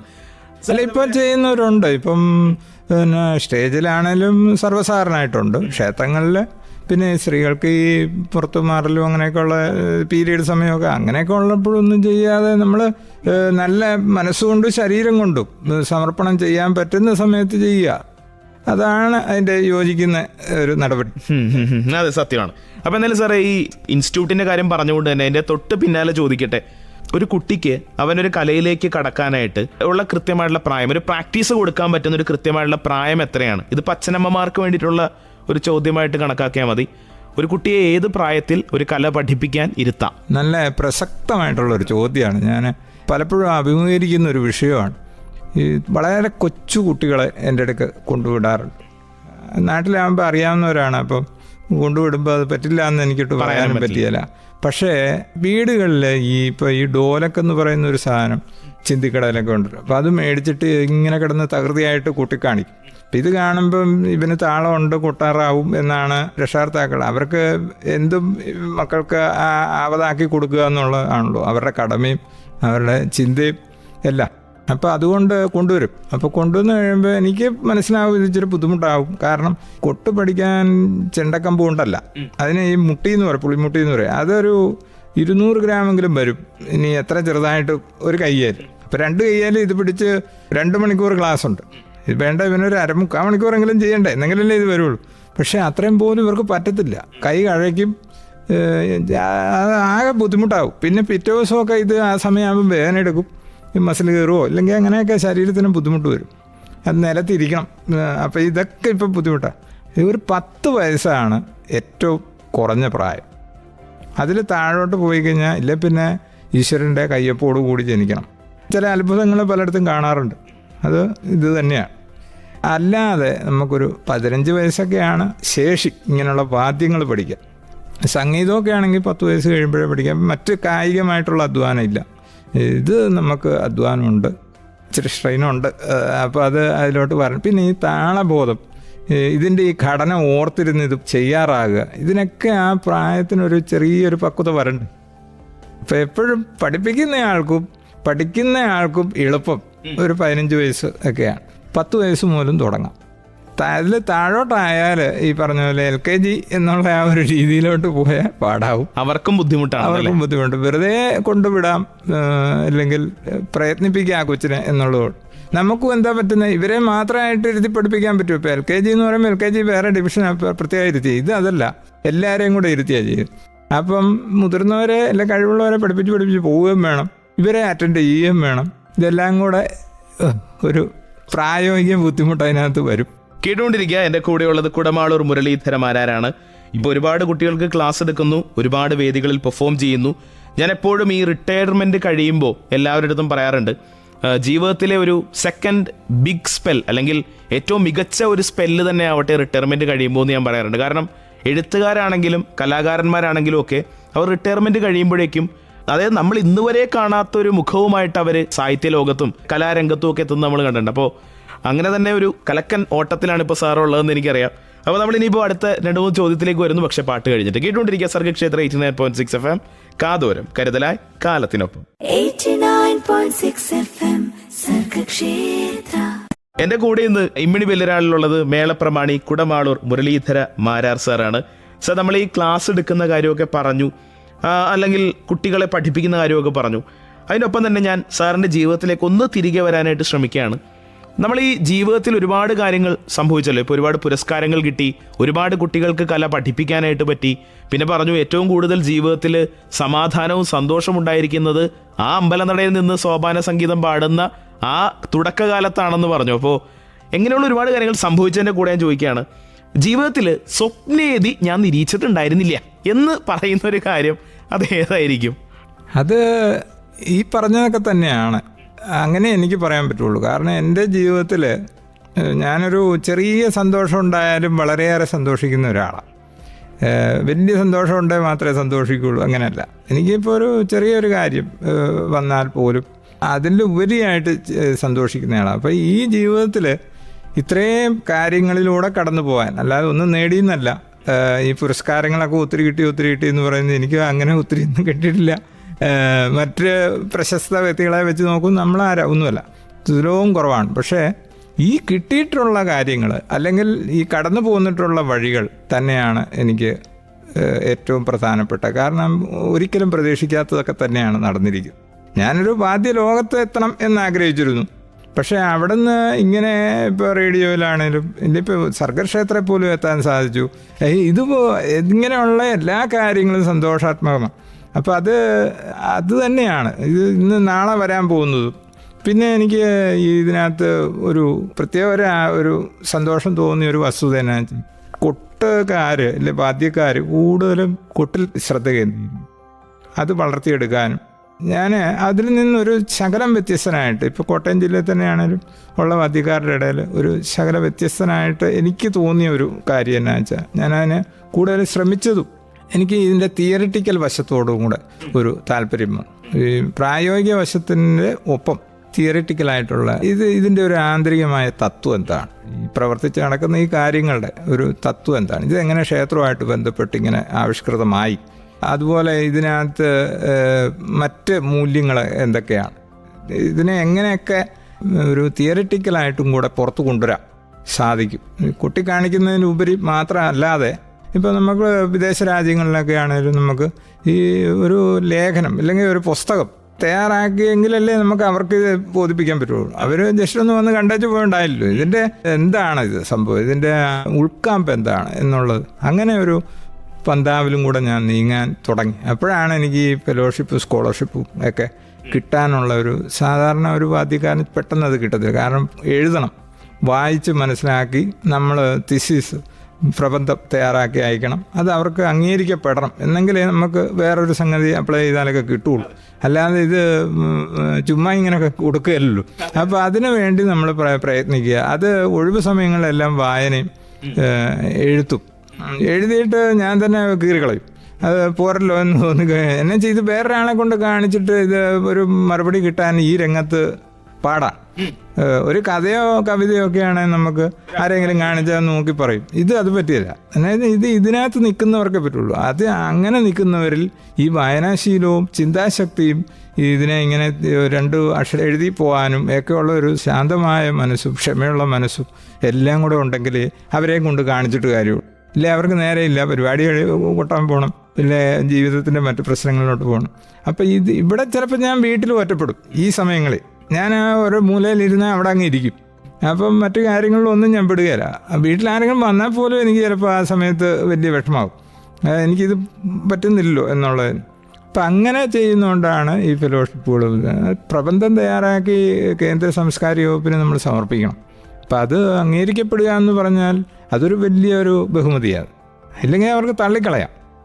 അപ്പം നമ്മളത് ഇവിടെ ഈ തെക്കേ അറ്റത്തിരുന്നുകൊണ്ട് നമുക്ക് മലയാളം മാത്രമേ ശരിക്കും പറയാൻ അറിയാവുള്ളൂ. അത് ശരിക്കും പറയാൻ അറിയാമെന്ന് പോലും ഞാൻ ചിന്തിക്കുന്നു. അപ്പോൾ ഇംഗ്ലീഷിൻ്റെ ഇംഗ്ലീഷ് വേണം അത് അയക്കാൻ. അപ്പോൾ അതിന് പറ്റിയ നല്ലൊരു ട്രാൻസ്ലേറ്ററെ കണ്ടുപിടിക്കുക. കാരണം ഈ ദേവസ്വത്തിലെ ക്ഷേത്രവുമായിട്ട് ബന്ധപ്പെട്ട ഭാഷകൾ എല്ലാം ഭയങ്കര കടുകെട്ടിയ സംസ്കൃതമാണ് ഇതിനകത്തെ തിയറിറ്റിക്കൽ വശത്തുള്ള ഭാഷ. ഈ അഷ്ടപതിയാണേലും സോപാന സംഗീതമാണേലും ഒക്കെ. അപ്പോൾ ഇതെല്ലാം നമ്മൾ നല്ലൊരു ആളിനെ കണ്ടെത്തി ട്രാൻസ്ലേറ്റ് ചെയ്ത് നമ്മുടെ ആശയം അവർക്ക് മനസ്സിലായിക്കോണമെന്നില്ല. അവർ അധ്യാപികയായിരിക്കാം, ഇല്ല അധ്യാപകനായിരിക്കാം, മറ്റ് ഇംഗ്ലീഷിൽ പ്രൊഫഷണലിസം ഉള്ള ആളായിരിക്കും. പക്ഷേ നമ്മുടെ ഈ ഐഡിയ എന്താണ്, നമ്മുടെ ആശയം എന്താണെന്നുള്ളത് അവർക്കറിയാം. അപ്പം നമ്മൾ അവരെ ആദ്യം അത് മനസ്സിലാക്കി കൊടുക്കണം. ഈ എഴുത്തിൽ കൂടെ വേണം അത്. എന്നിട്ട് അതിന് പറ്റിയ ട്രാൻസ്ലേഷൻ അവർ ചെയ്ത് ഇതെല്ലാം യോജിച്ചാലേ അങ്ങോട്ട് അയക്കാൻ പറ്റുള്ളൂ. അപ്പോൾ ഇത്രയ്ക്ക് ഹാർഡ് വർക്ക് ഇതിനകത്തുണ്ട്. കാരണം ഇതിങ്ങനെ പരിമിതിയുള്ളൊരു മേഖലയാണ്. വിദ്യാഭ്യാസം ഇതിനകത്ത് വരുന്നില്ല. ഇപ്പോൾ കലാമണ്ഡലം പോലുള്ള സ്ഥാപനങ്ങളിൽ വിദ്യാഭ്യാസത്തിനൊപ്പമാണ് ഡിഗ്രി കൊടുത്ത് നമ്മൾ വാദ്യവും കൂടെ പഠിപ്പിക്കുന്നത്. പക്ഷേ ഞങ്ങളുടെ ഒന്നും കാലത്ത് അല്ലെങ്കിൽ ഇപ്പോഴും വിദ്യാഭ്യാസത്തിനൊപ്പം കലകൾ ഈ വാദ്യകലകളായിട്ടില്ല. അപ്പം ഒരു പരിധി വരെ ഒരു പരിമിതി വിദ്യാഭ്യാസ രംഗത്ത് ഈ വാദ്യക്കാരുടെ ഇടയിലുണ്ട്. പുതിയ തലമുറ മാറി വരുന്നുണ്ട്, പഠിത്തമുള്ളവരാണ്. അപ്പം അതുകൊണ്ട് ഈ ഒരു രീതിയും കൂടെ അവലംബിച്ച് പോകാൻ സാധിച്ചത് ജീവിതത്തിൽ ഒരു വലിയ നേട്ടമായിട്ട് കാണുന്നു. നാളെയും അതിന് ഗുണങ്ങളുണ്ടാകും. കാരണം ഇനിയിപ്പം പ്രായമായി വരുന്നു, കൊട്ടാൻ ഓടി നടക്കാൻ ചിലപ്പോൾ പറ്റാതെ വരും, കായികമായിട്ടുള്ള ഒരു വയ്യാഴിക നമുക്ക് വരും ശാരീരികമായിട്ട്. അപ്പം ഈ വഴിക്ക് നല്ല രീതിയിൽ പ്രയത്നിക്കാൻ സാധിക്കും എന്നെനിക്ക് തോന്നുന്നു. പിന്നെ അതിനുള്ള സമയം വേണം, കുടുംബ കാര്യങ്ങളുണ്ട്. എന്നാലും അതിനിടയ്ക്ക് അതാണ് എപ്പോഴും ഇപ്പോൾ ചിന്തയും. ഇപ്പൊ എഴുതുക എന്നുള്ളതാണ്. എഴുതുക എന്നുള്ളതല്ല, വായിക്കുക. ഇതിനെപ്പറ്റി ഏതെല്ലാം തരത്തിൽ ഇതിനെ പ്രൊമോട്ട് ചെയ്ത് വെളിയിൽ എത്തിക്കാൻ പറ്റും, സാഹിത്യപരമായും മറ്റ് തിസീസായിട്ടും. ഇപ്പം യൂണിവേഴ്സിറ്റി തലത്തിൽ നിന്നും ഒക്കെ കുട്ടികൾ എൻ്റെ അടുക്ക വരുന്നുണ്ട് ഈ കലാരൂപങ്ങളെക്കുറിച്ച്. ഇപ്പം പഠനത്തിൻ്റെ ഭാഗമായിട്ട് ഇതൊക്കെ ഉണ്ടല്ലോ. ഇപ്പോൾ സോപാന സംഗീതത്തെക്കുറിച്ചും. അപ്പോൾ അവരൊക്കെ വരുമ്പോൾ ഓരോ ചോദ്യങ്ങളൊക്കെ ചോദിക്കുമ്പോൾ അത് ഞാൻ പഠിക്കുകയാണ് ചെയ്യുന്നത്. കാരണം നമ്മൾ പ്രതീക്ഷിക്കാത്ത ചില ചോദ്യങ്ങൾ അവർ എടുത്തിടും. അപ്പോൾ അവർ പോയി കഴിഞ്ഞ് ഞാൻ ആ ചോദ്യമായിരിക്കും അന്ന് പഠിക്കുന്നത്. എന്നിട്ട് ഞാൻ അടുത്ത ആൾ വരുമ്പോൾ അക്സെപ്റ്റ് ചെയ്യുള്ളൂ. അല്ലെങ്കിൽ ചിലപ്പോൾ പാടാവും. കാരണം നമ്മളിത് പ്രവർത്തിക്കുന്നുണ്ട്. അല്ലാതെ നമുക്ക് ചോദിച്ചാൽ ഈ ഒന്നും മറുപടി പറയാൻ പറ്റാത്തൊരവസ്ഥ വരിക എന്ന് പറഞ്ഞാൽ അത് പോരാ. ഈ കാലത്തും വരും കാലങ്ങളിലും അത് പോരാ. നമുക്ക് ആ തിയറിറ്റിക്കൽ വശവും കൂടെ നമ്മൾ മനസ്സിലാക്കി അതിനെ പ്രൊമോട്ട് ചെയ്ത് പോകണം. അത് വരും തലമുറയ്ക്ക് ഗുണം ചെയ്യും. അതെ, നമ്മളൊരു സാധനം നോട്ട് ചെയ്ത് വെക്കുമ്പോൾ വരും തലമുറയ്ക്ക് അത് വലിയ നേട്ടം തന്നെയാണ്, അല്ലെങ്കിൽ അവർക്ക് കിട്ടാനുള്ള ഏറ്റവും വലിയൊരു ഗ്രന്ഥം തന്നെയാണ്. സംസാരിച്ച് അവരെ മനസ്സിലാക്കുക, അല്ലെ അവരിലോട്ട് അത് എത്തിക്കുക. അതുപോലെ എഴുതി ഈ പറഞ്ഞ രീതിയിൽ ചെയ്യുക. അപ്പോൾ ഇനി അടുത്ത ഉള്ളിലുള്ള ഒരു വലിയൊരു ആഗ്രഹം ഈ ക്ഷേത്രകലകളുടെ ഒരു ആന്തരിക തത്വം എന്താണെന്നുള്ളതിനെക്കുറിച്ചൊരു പുസ്തകം തയ്യാറാക്കി പ്രസിദ്ധീകരിക്കുക എന്നുള്ളതാണ്. അത് കേന്ദ്ര സംഗീത നാടക അക്കാദമിയായിട്ട് ബന്ധപ്പെട്ടിട്ടുണ്ട്. അപ്പം അത് അനുവാദം കിട്ടി അതിനെ അവർ അങ്ങ് സഹായിക്കുകയാണെങ്കിൽ തീർച്ചയായും അത് പുറത്തു വരും. അതിനുള്ള സാമഗ്രികളെല്ലാം എൻ്റെ മനസ്സിലുണ്ട്, ആശയങ്ങളെല്ലാം ഉണ്ട്. അതിനെ ഒന്ന് അക്ഷരങ്ങളിലൂടെ ഒന്ന് സാക്ഷാത്കരിച്ചാൽ മതി. ഓക്കെ, ഞാൻ ഈ ഒരു വെടിക്ക് രണ്ട് പക്ഷി എന്ന് പറയുന്ന പോലത്തെ ഒരു സന്തോഷത്തിലായിരിക്കുന്നത്. അതായത് ഞാൻ സാറിൻ്റെ അടുത്ത് സ്വപ്നയിൽ നിരീക്ഷിച്ചിട്ടില്ല എന്ന് പറയുന്ന അല്ലെങ്കിൽ അങ്ങനെയുള്ളൊരു കാര്യം ഏതാണെന്ന് ചോദിച്ചപ്പോൾ സാർ ആ കാര്യം പറഞ്ഞു, അതിൻ്റെ ഒപ്പം തന്നെ എഴുത്ത് ജീവിതവും കൂടി പറഞ്ഞു തന്നു. എനിക്ക് അതും കൂടി ഒരു ചോദ്യം ഉണ്ടായിരുന്നു. അപ്പോൾ ശരിക്കും ഒരു വെടിക്ക് രണ്ട് പക്ഷി എന്നുള്ള ആ സന്തോഷത്തിൽ തന്നെയാണ് ഇരിക്കുന്നത്. നമ്മളെന്തായാലും പാട്ട് കഴിഞ്ഞ് വരുമ്പോൾ എനിക്ക് സാറിൻ്റെ 2 വരി പാട്ട് സാർ പാടുന്ന കേൾക്കണം എന്നുള്ള ആഗ്രഹമുണ്ട്. അതുപോലെ തന്നെ നമുക്ക് ജീവിതത്തിൽ ദൈവത്തോട് ഒരുപാട് നന്ദി പറയുന്ന ഒരാളാണ്, എന്നാലും 1-2 ഇൻസിഡൻസും ഒക്കെ കൂടി ചേർത്ത് ആ നന്ദി ഒന്നുകൂടി കേൾക്കണമെന്ന് എനിക്കൊരു ആഗ്രഹമുണ്ട്. അതായത് ജീവിതത്തിൽ നടന്നു പോയിരിക്കുന്ന 1-2 പ്രധാനപ്പെട്ട സംഭവങ്ങളും അതിൻ്റെ കൂടെ തന്നെ ദൈവത്തോട് കടപ്പാട് എപ്പോഴും പറയുന്ന സാറിൻ്റെ കയ്യിൽ നിന്നും അതൊന്നുകൂടി കേൾക്കണം എന്നുള്ള ആഗ്രഹം. കേട്ടുകൊണ്ടിരിക്കുക സർഗക്ഷേത്ര 89.6 FM, കാതോരം കരുതലായി കാലത്തിനൊപ്പം. 89.6 FM സർഗക്ഷേത്ര. എൻ്റെ കൂടെ നിന്നുള്ളത് സോപാന സംഗീതജ്ഞൻ, ഒപ്പം തന്നെ പഞ്ചവാദ്യത്തിൽ നമ്മളെ ഏറെ ത്രസിപ്പിച്ചിട്ടുള്ള കുടമാളൂർ മുരളീധരമാരാണ് ഇന്ന് ഇമ്മിണി വലിയൊരാളിൽ കൂടെയുള്ളത്. സാർ, പാട്ട് ഇനിയിപ്പോൾ ഞങ്ങൾക്ക് വേണ്ടി സോപാന സംഗീതം അതിൻ്റെ അകത്തെ 1-2 വരികൾ ഞങ്ങൾക്ക് വേണ്ടി അവതരിപ്പിക്കാമോ? തീർച്ചയായും. പാട്ട് ഞാൻ കൈകാര്യം ചെയ്യുന്ന പാട്ട് വിഭാഗം ഒന്ന് നാടൻ കലയിൽപ്പെട്ട കളമെഴുത്തും പാട്ടുമുണ്ട്. പിന്നെ സോപാന സംഗീതം എന്ന് പറഞ്ഞ ഒരു അമ്പല സംഗീതമാണ്. അതിൻ്റെ ഏറ്റവും പ്രാചീനമായിട്ടുള്ള ഒരു സംഗീത സമ്പ്രദായം. കുട്ടിപ്പാടി സേവ എന്നാണ് സോപാന സംഗീതത്തിൻ്റെ പൂർവ്വരൂപം പേര് പറയുന്നു. അപ്പം അതിൻ്റെ ഒരു താന്ത്രികമായിട്ടുള്ള പൂജാക്രമവുമായിട്ട് ബന്ധപ്പെട്ട് ആവിഷ്കൃതമായിട്ടുള്ള ഒരു സംഗീത പദ്ധതി, സംഗീതം എന്ന് പോലും പറയാനില്ലാത്ത ഒരു പദ്ധതിയാണ്. ഭക്തിയോടുകൂടി ഗാനവാദ്യ കലയാണ്. ഗാനമുണ്ട്, അതായത് കീർത്തനം, സ്തുതി, ധ്യാനി ഇത്യാദി എല്ലാ അഷ്ടപതിയൊക്കെ അതിനകത്ത് വരും. വാദ്യം ഇടയ്ക്കേ ഉള്ളൂ അതിൻ്റെ പക്കമായിട്ട്. അപ്പോൾ ഇങ്ങനെ ഗാനവാദ്യ കല എന്ന് വേണം, കല എന്നുള്ളത് പോലും പിന്നീട് വന്നതാണ്. അപ്പോൾ അതിൻ്റെ ഒരു എൻ്റെയൊക്കെ ആ കാലഘട്ടത്തിലെ ഒരു ശൈലിയിൽ ഒരു 4 വരി പാടാം. സരസിജ നയനേ പരിമളഗാത്രീ സുരജനവന്ദ്യേ ചാരു പ്രസന്നേ സരസിജ നയനേ പരിമളഗാത്രീ സുരജനവന്ദ്യേ ചാരു പ്രസന്നേ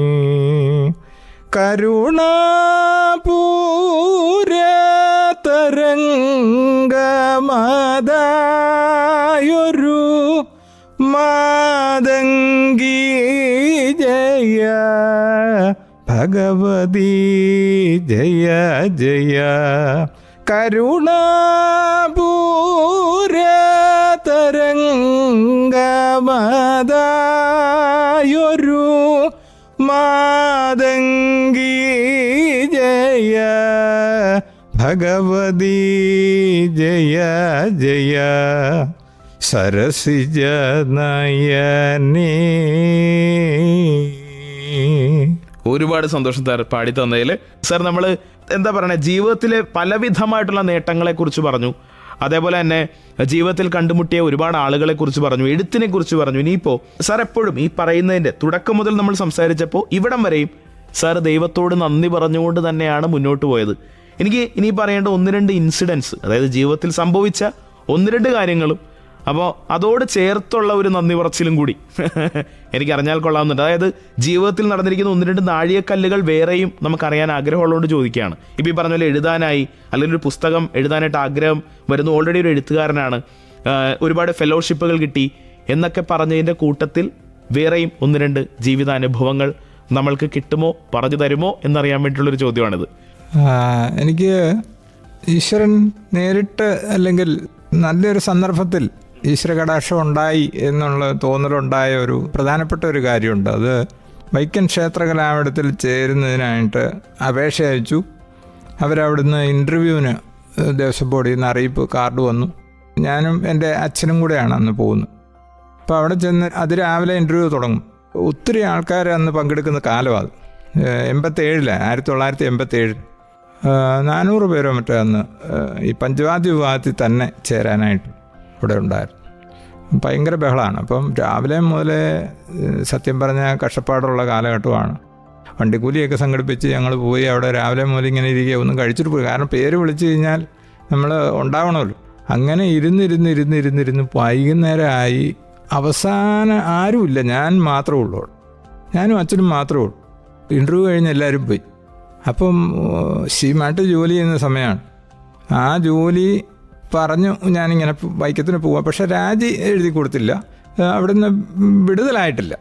അപ്പം ഞാൻ അന്ന് വൈക്കത്തപ്പനെ ഒന്ന് കരഞ്ഞ് പ്രാർത്ഥിച്ചു, ഭഗവാൻ ഇത്രയായിട്ടും എന്നെ വിളിച്ചില്ല, അതുപോലെ ആഗ്രഹിച്ച് വന്നാണല്ലോ. അതെ, ഞാൻ ഇവിടം വരെ വന്നിട്ട് എന്നോടൊന്ന് എൻ്റെ പാരമ്പര്യം, അതുപോലെ എൻ്റെ മുമ്പുള്ള പൂർവികരുടെ ആ കഷ്ടപ്പാട്, ഇതെല്ലാം എൻ്റെ മനസ്സിലപ്പം വന്നു. ഇപ്പൊ കണ്ണിക്കൂടെ വെള്ളം വരുന്നുണ്ടോ പറയാൻ? ഞാനത് പറഞ്ഞപ്പോൾ ആലോചിക്കായിരുന്നു, ഇത്രയും നേരം അനുഭവങ്ങൾ പറഞ്ഞെങ്കിലും നമ്മൾ ഈ ചോദിച്ച, ഇതിപ്പോൾ ഒടുവിലത്തെ ചോദ്യമാണ്. നമ്മൾ ഇന്റർവ്യൂ ഇങ്ങനെ കഴിഞ്ഞ് വരുമ്പോൾ ആ ചോദ്യത്തിലാണ് ഏറ്റവും കാമ്പ് കിടക്കുന്നത് എന്നുള്ളത് ഞാനിപ്പോൾ ഈ കണ്ണീര് കണ്ടപ്പോൾ ഞാൻ മനസ്സിലാക്കുകയാണ്. അപ്പം ഇത് കഴിഞ്ഞിട്ട് ഏറ്റവും അവസാനം അപ്പം അച്ഛന് സങ്കടമായി. ഇത്രയും ആഗ്രഹിച്ച് അച്ഛനന്ന് ദേവസ്വം ബോർഡ് ജീവനക്കാരനാണ്. അപ്പം അച്ഛനകത്തോട്ട് ചെന്നു. അപ്പോൾ അതിൻ്റെ ഏതോ ഉദ്യോഗസ്ഥനെ അച്ഛനെന്ന് പരിചയമുണ്ട്. അച്ഛൻ ചോദിച്ചു, എൻ്റെ കുഞ്ഞിനെ വിളിച്ചില്ലല്ലോ. അപ്പം അവർ പറഞ്ഞു ഇൻ്റർവ്യൂ കഴിഞ്ഞു എന്ന് പറഞ്ഞു. അല്ല, ഇവനിങ്ങനെ അയച്ചിരുന്നു, ഇവിടുന്ന് കാർഡ് വന്നു, കാർഡ് എടുത്ത് കാണിച്ചു. അപ്പം എനിക്ക് തോന്നുന്നത്, എനിക്ക് അന്ന് ഇച്ചിരി പ്രായം, സാധാരണ അപേക്ഷകരെ കഴിഞ്ഞ് ഇച്ചിരി പ്രായം ഉണ്ടായിരുന്നു. അപ്പം ദേവസ്വം ബോർഡിലെ പാരമ്പര്യമായിട്ട് ജോലി ചെയ്തു വരുന്ന ഒരു പരമ്പരയിൽപ്പെട്ട ഒരാളെന്നുള്ള നിലയ്ക്കാണ് കാർഡ് അയച്ചത്. പിന്നീടാണ് ഇതൊക്കെ മനസ്സിലാകുന്നത്. അപ്പോൾ അതുകൊണ്ടായിരിക്കും എന്ന് എനിക്ക് പിന്നീട് തോന്നി. ഉടനെ ഇവർ പിന്നെ അവസാനം വിളിച്ചു കയറ്റി ചെയ്തു, ഇൻ്റർവ്യൂ ചെയ്തു. അത് കഴിഞ്ഞപ്പോൾ ഞാൻ വിചാരിച്ചു, ഇത് സങ്കടപ്പെടുത്തണ്ടല്ലോ എന്ന് വിചാരിച്ചു. അപ്പം ഈ വിളിക്കുന്നതിന് മുമ്പ് ഞാൻ അവിടെ ഇരുന്നൊരു പ്രാർത്ഥന നടത്തി, ഭഗവാൻ വൈക്കത്തപ്പനെ. കരഞ്ഞുപോയി. എന്തായാലും ഇൻ്റർവ്യൂവിന് വിളിച്ചു. ഏറ്റവും ആദ്യം 1ാം നമ്പറായിട്ട് കാർഡ് വരുന്നത് എനിക്കാണ്. ആ കാർഡിലുണ്ടോ നമ്പർ 1 എന്നുണ്ട്. അവിടെ എന്നെ തിരിച്ച് ഭഗവാൻ ചേർത്ത് പിടിച്ചു എന്നുള്ള. അപ്പോൾ എൻ്റെ ആ ദൈവവിശ്വാസത്തിൻ്റെ അതിന്മേൽ ദൃഢത കൂടാനുണ്ടായൊരു കൂട്ടി വരികയായിരുന്നു ചെയ്തത്. അതോടുകൂടി ഞാൻ ആ വൈക്കത്തമ്പലത്തിൽ, അപ്പം ഞാൻ മുമ്പ് പറഞ്ഞല്ലോ, ശിവമാട്ടിൽ നല്ല ഭക്ഷണം, നല്ല വസ്ത്രം, AC റൂം, ഇതൊക്കെ നല്ല എന്നാ പറയുന്നത് സ്റ്റാറ്റസ് ജോലി. അന്നത്തെ കാലത്ത് അതൊരു നല്ല ചെറുപ്പക്കാരുടെ ഇടയിൽ നല്ല ജോലിയാണ്. അപ്പം അത് കളഞ്ഞേച്ചാണ് ഞാൻ ഇങ്ങോട്ട് പോകുന്നത്. പക്ഷേ ഞാൻ അവിടെ വൈക്കത്തമ്പലത്തിൽ നിന്ന് ഇറങ്ങത്തില്ലായിരുന്നു. രാവിലെയും വൈകിട്ടും ഒക്കെ അവിടെ തന്നെ, അവിടെ പറ്റുന്ന പോലെയൊക്കെ ഇതിന് കൂടും. അവിടുന്ന് പാൽപ്പായസമൊക്കെ കിട്ടും, അതൊക്കെ കഴിക്കും. എന്നു വെച്ചാൽ വിശപ്പുള്ള കാലമാണ്. നല്ലോണം ക്ലാസ്സിൽ നല്ലോണം പണിയെടുക്കണം. തിമിലയൊക്കെ ചെണ്ടയൊക്കെ സാധനം ചെയ്യുക, ഇതൊക്കെ വേണേ. വെളുപ്പിനെ പോലുള്ള പ്രാക്ടീസും ഒക്കെ അല്ലേ. അപ്പം അച്ഛന് ആകുന്ന പോലെയൊക്കെ സാമ്പത്തികമൊക്കെ തരാറുണ്ട്. അത് പക്ഷേ ചെറുപ്രായമല്ലേ, നമുക്ക് അതിലൊന്നും നിൽക്കത്തില്ല. ആഹാരം തന്നെ കഴിക്കാൻ നല്ല കാര്യം കണ്ടമാനം മറ്റ് ഇതൊന്നും കഴിക്കുന്ന ആളല്ല ഞാൻ. അന്നുമല്ല ഇന്നുമല്ല. പക്ഷേ അത്യാവശ്യം കഴിക്കാനുള്ള ഒരു സാഹചര്യം പോലും ബുദ്ധിമുട്ടുന്ന ഒരു അവസ്ഥ ഉണ്ടായിരുന്നു. അപ്പം പരിപാടികൾക്കൊക്കെ അവിടെ പോകും, എന്തെങ്കിലുമൊക്കെ കിട്ടും, അങ്ങനെയൊക്കെ. പക്ഷേ എന്നും വെളുപ്പിനെ എണീറ്റ് ഇത് ഈ സാധകമൊക്കെ കഴിഞ്ഞ് ഭഗവാനെ പോയി തൊഴും. അങ്ങനെ പഠിച്ച് ഫസ്റ്റ് റാങ്കിൽ പാസ്സായി. First class with first rank. എൻ്റെ സർട്ടിഫിക്കറ്റ് മാത്രമേ അങ്ങനെ ഉള്ളൂ. ഫസ്റ്റ് ക്ലാസ് എന്ന സാറിന് കൊടുക്കാറ്. ഫസ്റ്റ് റാങ്കിൽ പാസ്സായി. അപ്പോഴാണ് ഇപ്പോൾ എനിക്ക് മനസ്സിലായി, ഈശ്വരൻ എൻ്റെ കൂടെ തന്നെ ഉണ്ട് എന്ന് മനസ്സിലായി. അപ്പോൾ ആ സ്ഥാപനത്തിൽ പിന്നീട് വർഷങ്ങൾക്ക് ശേഷം, 10-25 വർഷങ്ങൾക്ക് ശേഷം അധ്യാപകനായിട്ടും അവിടെ ഇരിക്കാൻ എനിക്ക് മടിയായിരുന്നു. എൻ്റെ സീറ്റയിൽ എനിക്ക് ഇരിക്കാൻ മടിയായി. കാരണം വൈക്കത്തപ്പൻ തൊട്ടപ്പുറേ.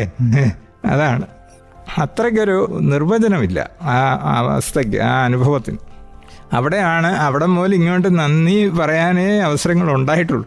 ഇപ്പം ഇവിടെ ഈ ഇരിക്കുന്ന പോലും അതാണ്. ഒരുപാട് സന്തോഷം സാർ സംസാരിക്കാൻ കഴിഞ്ഞതിൽ.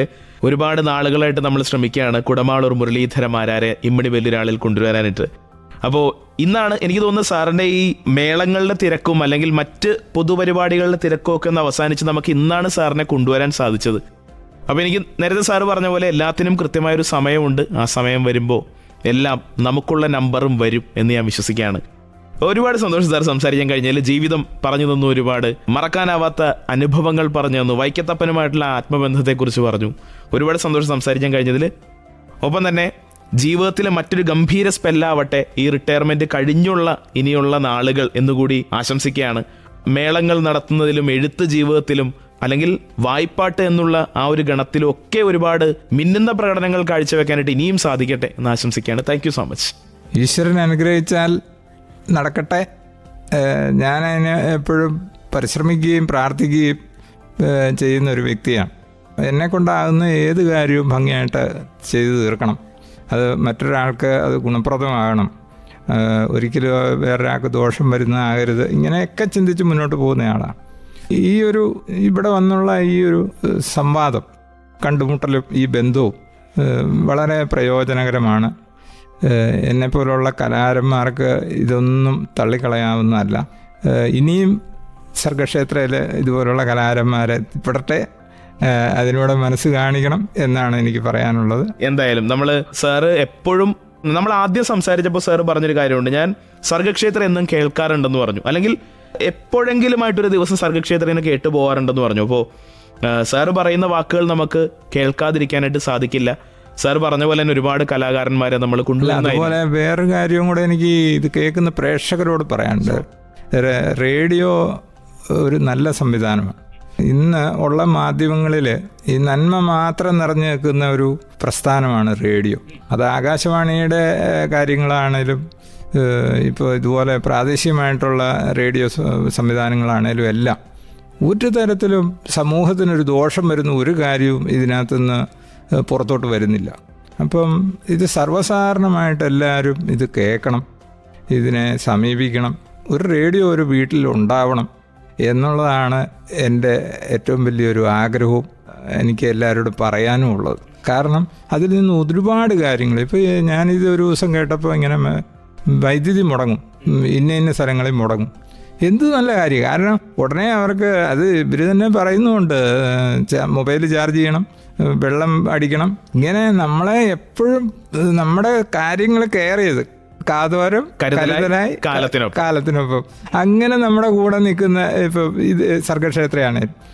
അതുപോലെ ആകാശവാണിയിലാണേലും ഒരു കാര്യവും മോശമായിട്ടില്ല. സമൂഹത്തിൻ്റെ എല്ലാ വശങ്ങളെയും നല്ല രീതിയിൽ ജനങ്ങളിൽ എത്തിക്കുക ചെയ്യുന്നത്. പഠിക്കുന്ന കുട്ടികൾക്ക് വേണ്ടി, കാർഷിക മേഖലയ്ക്ക് വേണ്ടി, സാഹിത്യ മേഖലയ്ക്ക് വേണ്ടി എന്നും വേണ്ട, നമുക്ക് വിരൽ മടക്കിയാൽ തീരുകയില്ല അതുപോലെയുള്ള മേഖലകൾ. അപ്പോൾ ഇത്രയും നല്ല കാര്യങ്ങൾ എന്തുകൊണ്ട് ജനങ്ങൾ മാറ്റി നിർത്തുന്നു? അതിൽ സങ്കടമുണ്ട്, ആ കാര്യത്തിലൊരു ചെറിയ നോവുണ്ട്. അപ്പം അത് എല്ലാ വീട്ടിലും ഒരു ചെറിയ റേഡിയോ എങ്കിലും ഉണ്ടാവണം. ഇതെല്ലാം കേൾക്കണം, ഇതിനെയൊക്കെ പ്രോത്സാഹിപ്പിക്കണം. ഇത് നമ്മുടെ സമൂഹത്തിൻ്റെ ആവശ്യമായിട്ട്, നമ്മുടെ നാടിഞ്ഞരമ്പിൽ ഒന്നായിട്ട് ഇത് റേഡിയോ സംവിധാനം പോകണം, മുന്നോട്ടുള്ള കാലങ്ങളിൽ വേണം എന്നാണ് എൻ്റെ ഒരു അഭിപ്രായം. അതാണ് എനിക്ക് പറയാനുള്ളതും. തുടർന്നും എന്നെ അനുഗ്രഹിക്കുക, പ്രോത്സാഹിപ്പിക്കുക. ഒരുപാട് സന്തോഷം സാർ സംസാരിക്കാൻ കഴിഞ്ഞാൽ. കേട്ടുകൊണ്ടിരിക്കും സർഗക്ഷേത്ര 89.6 FM, കാതോരം കരുതലായി കാലത്തിന്. 89.6 FM സർഗക്ഷേത്ര.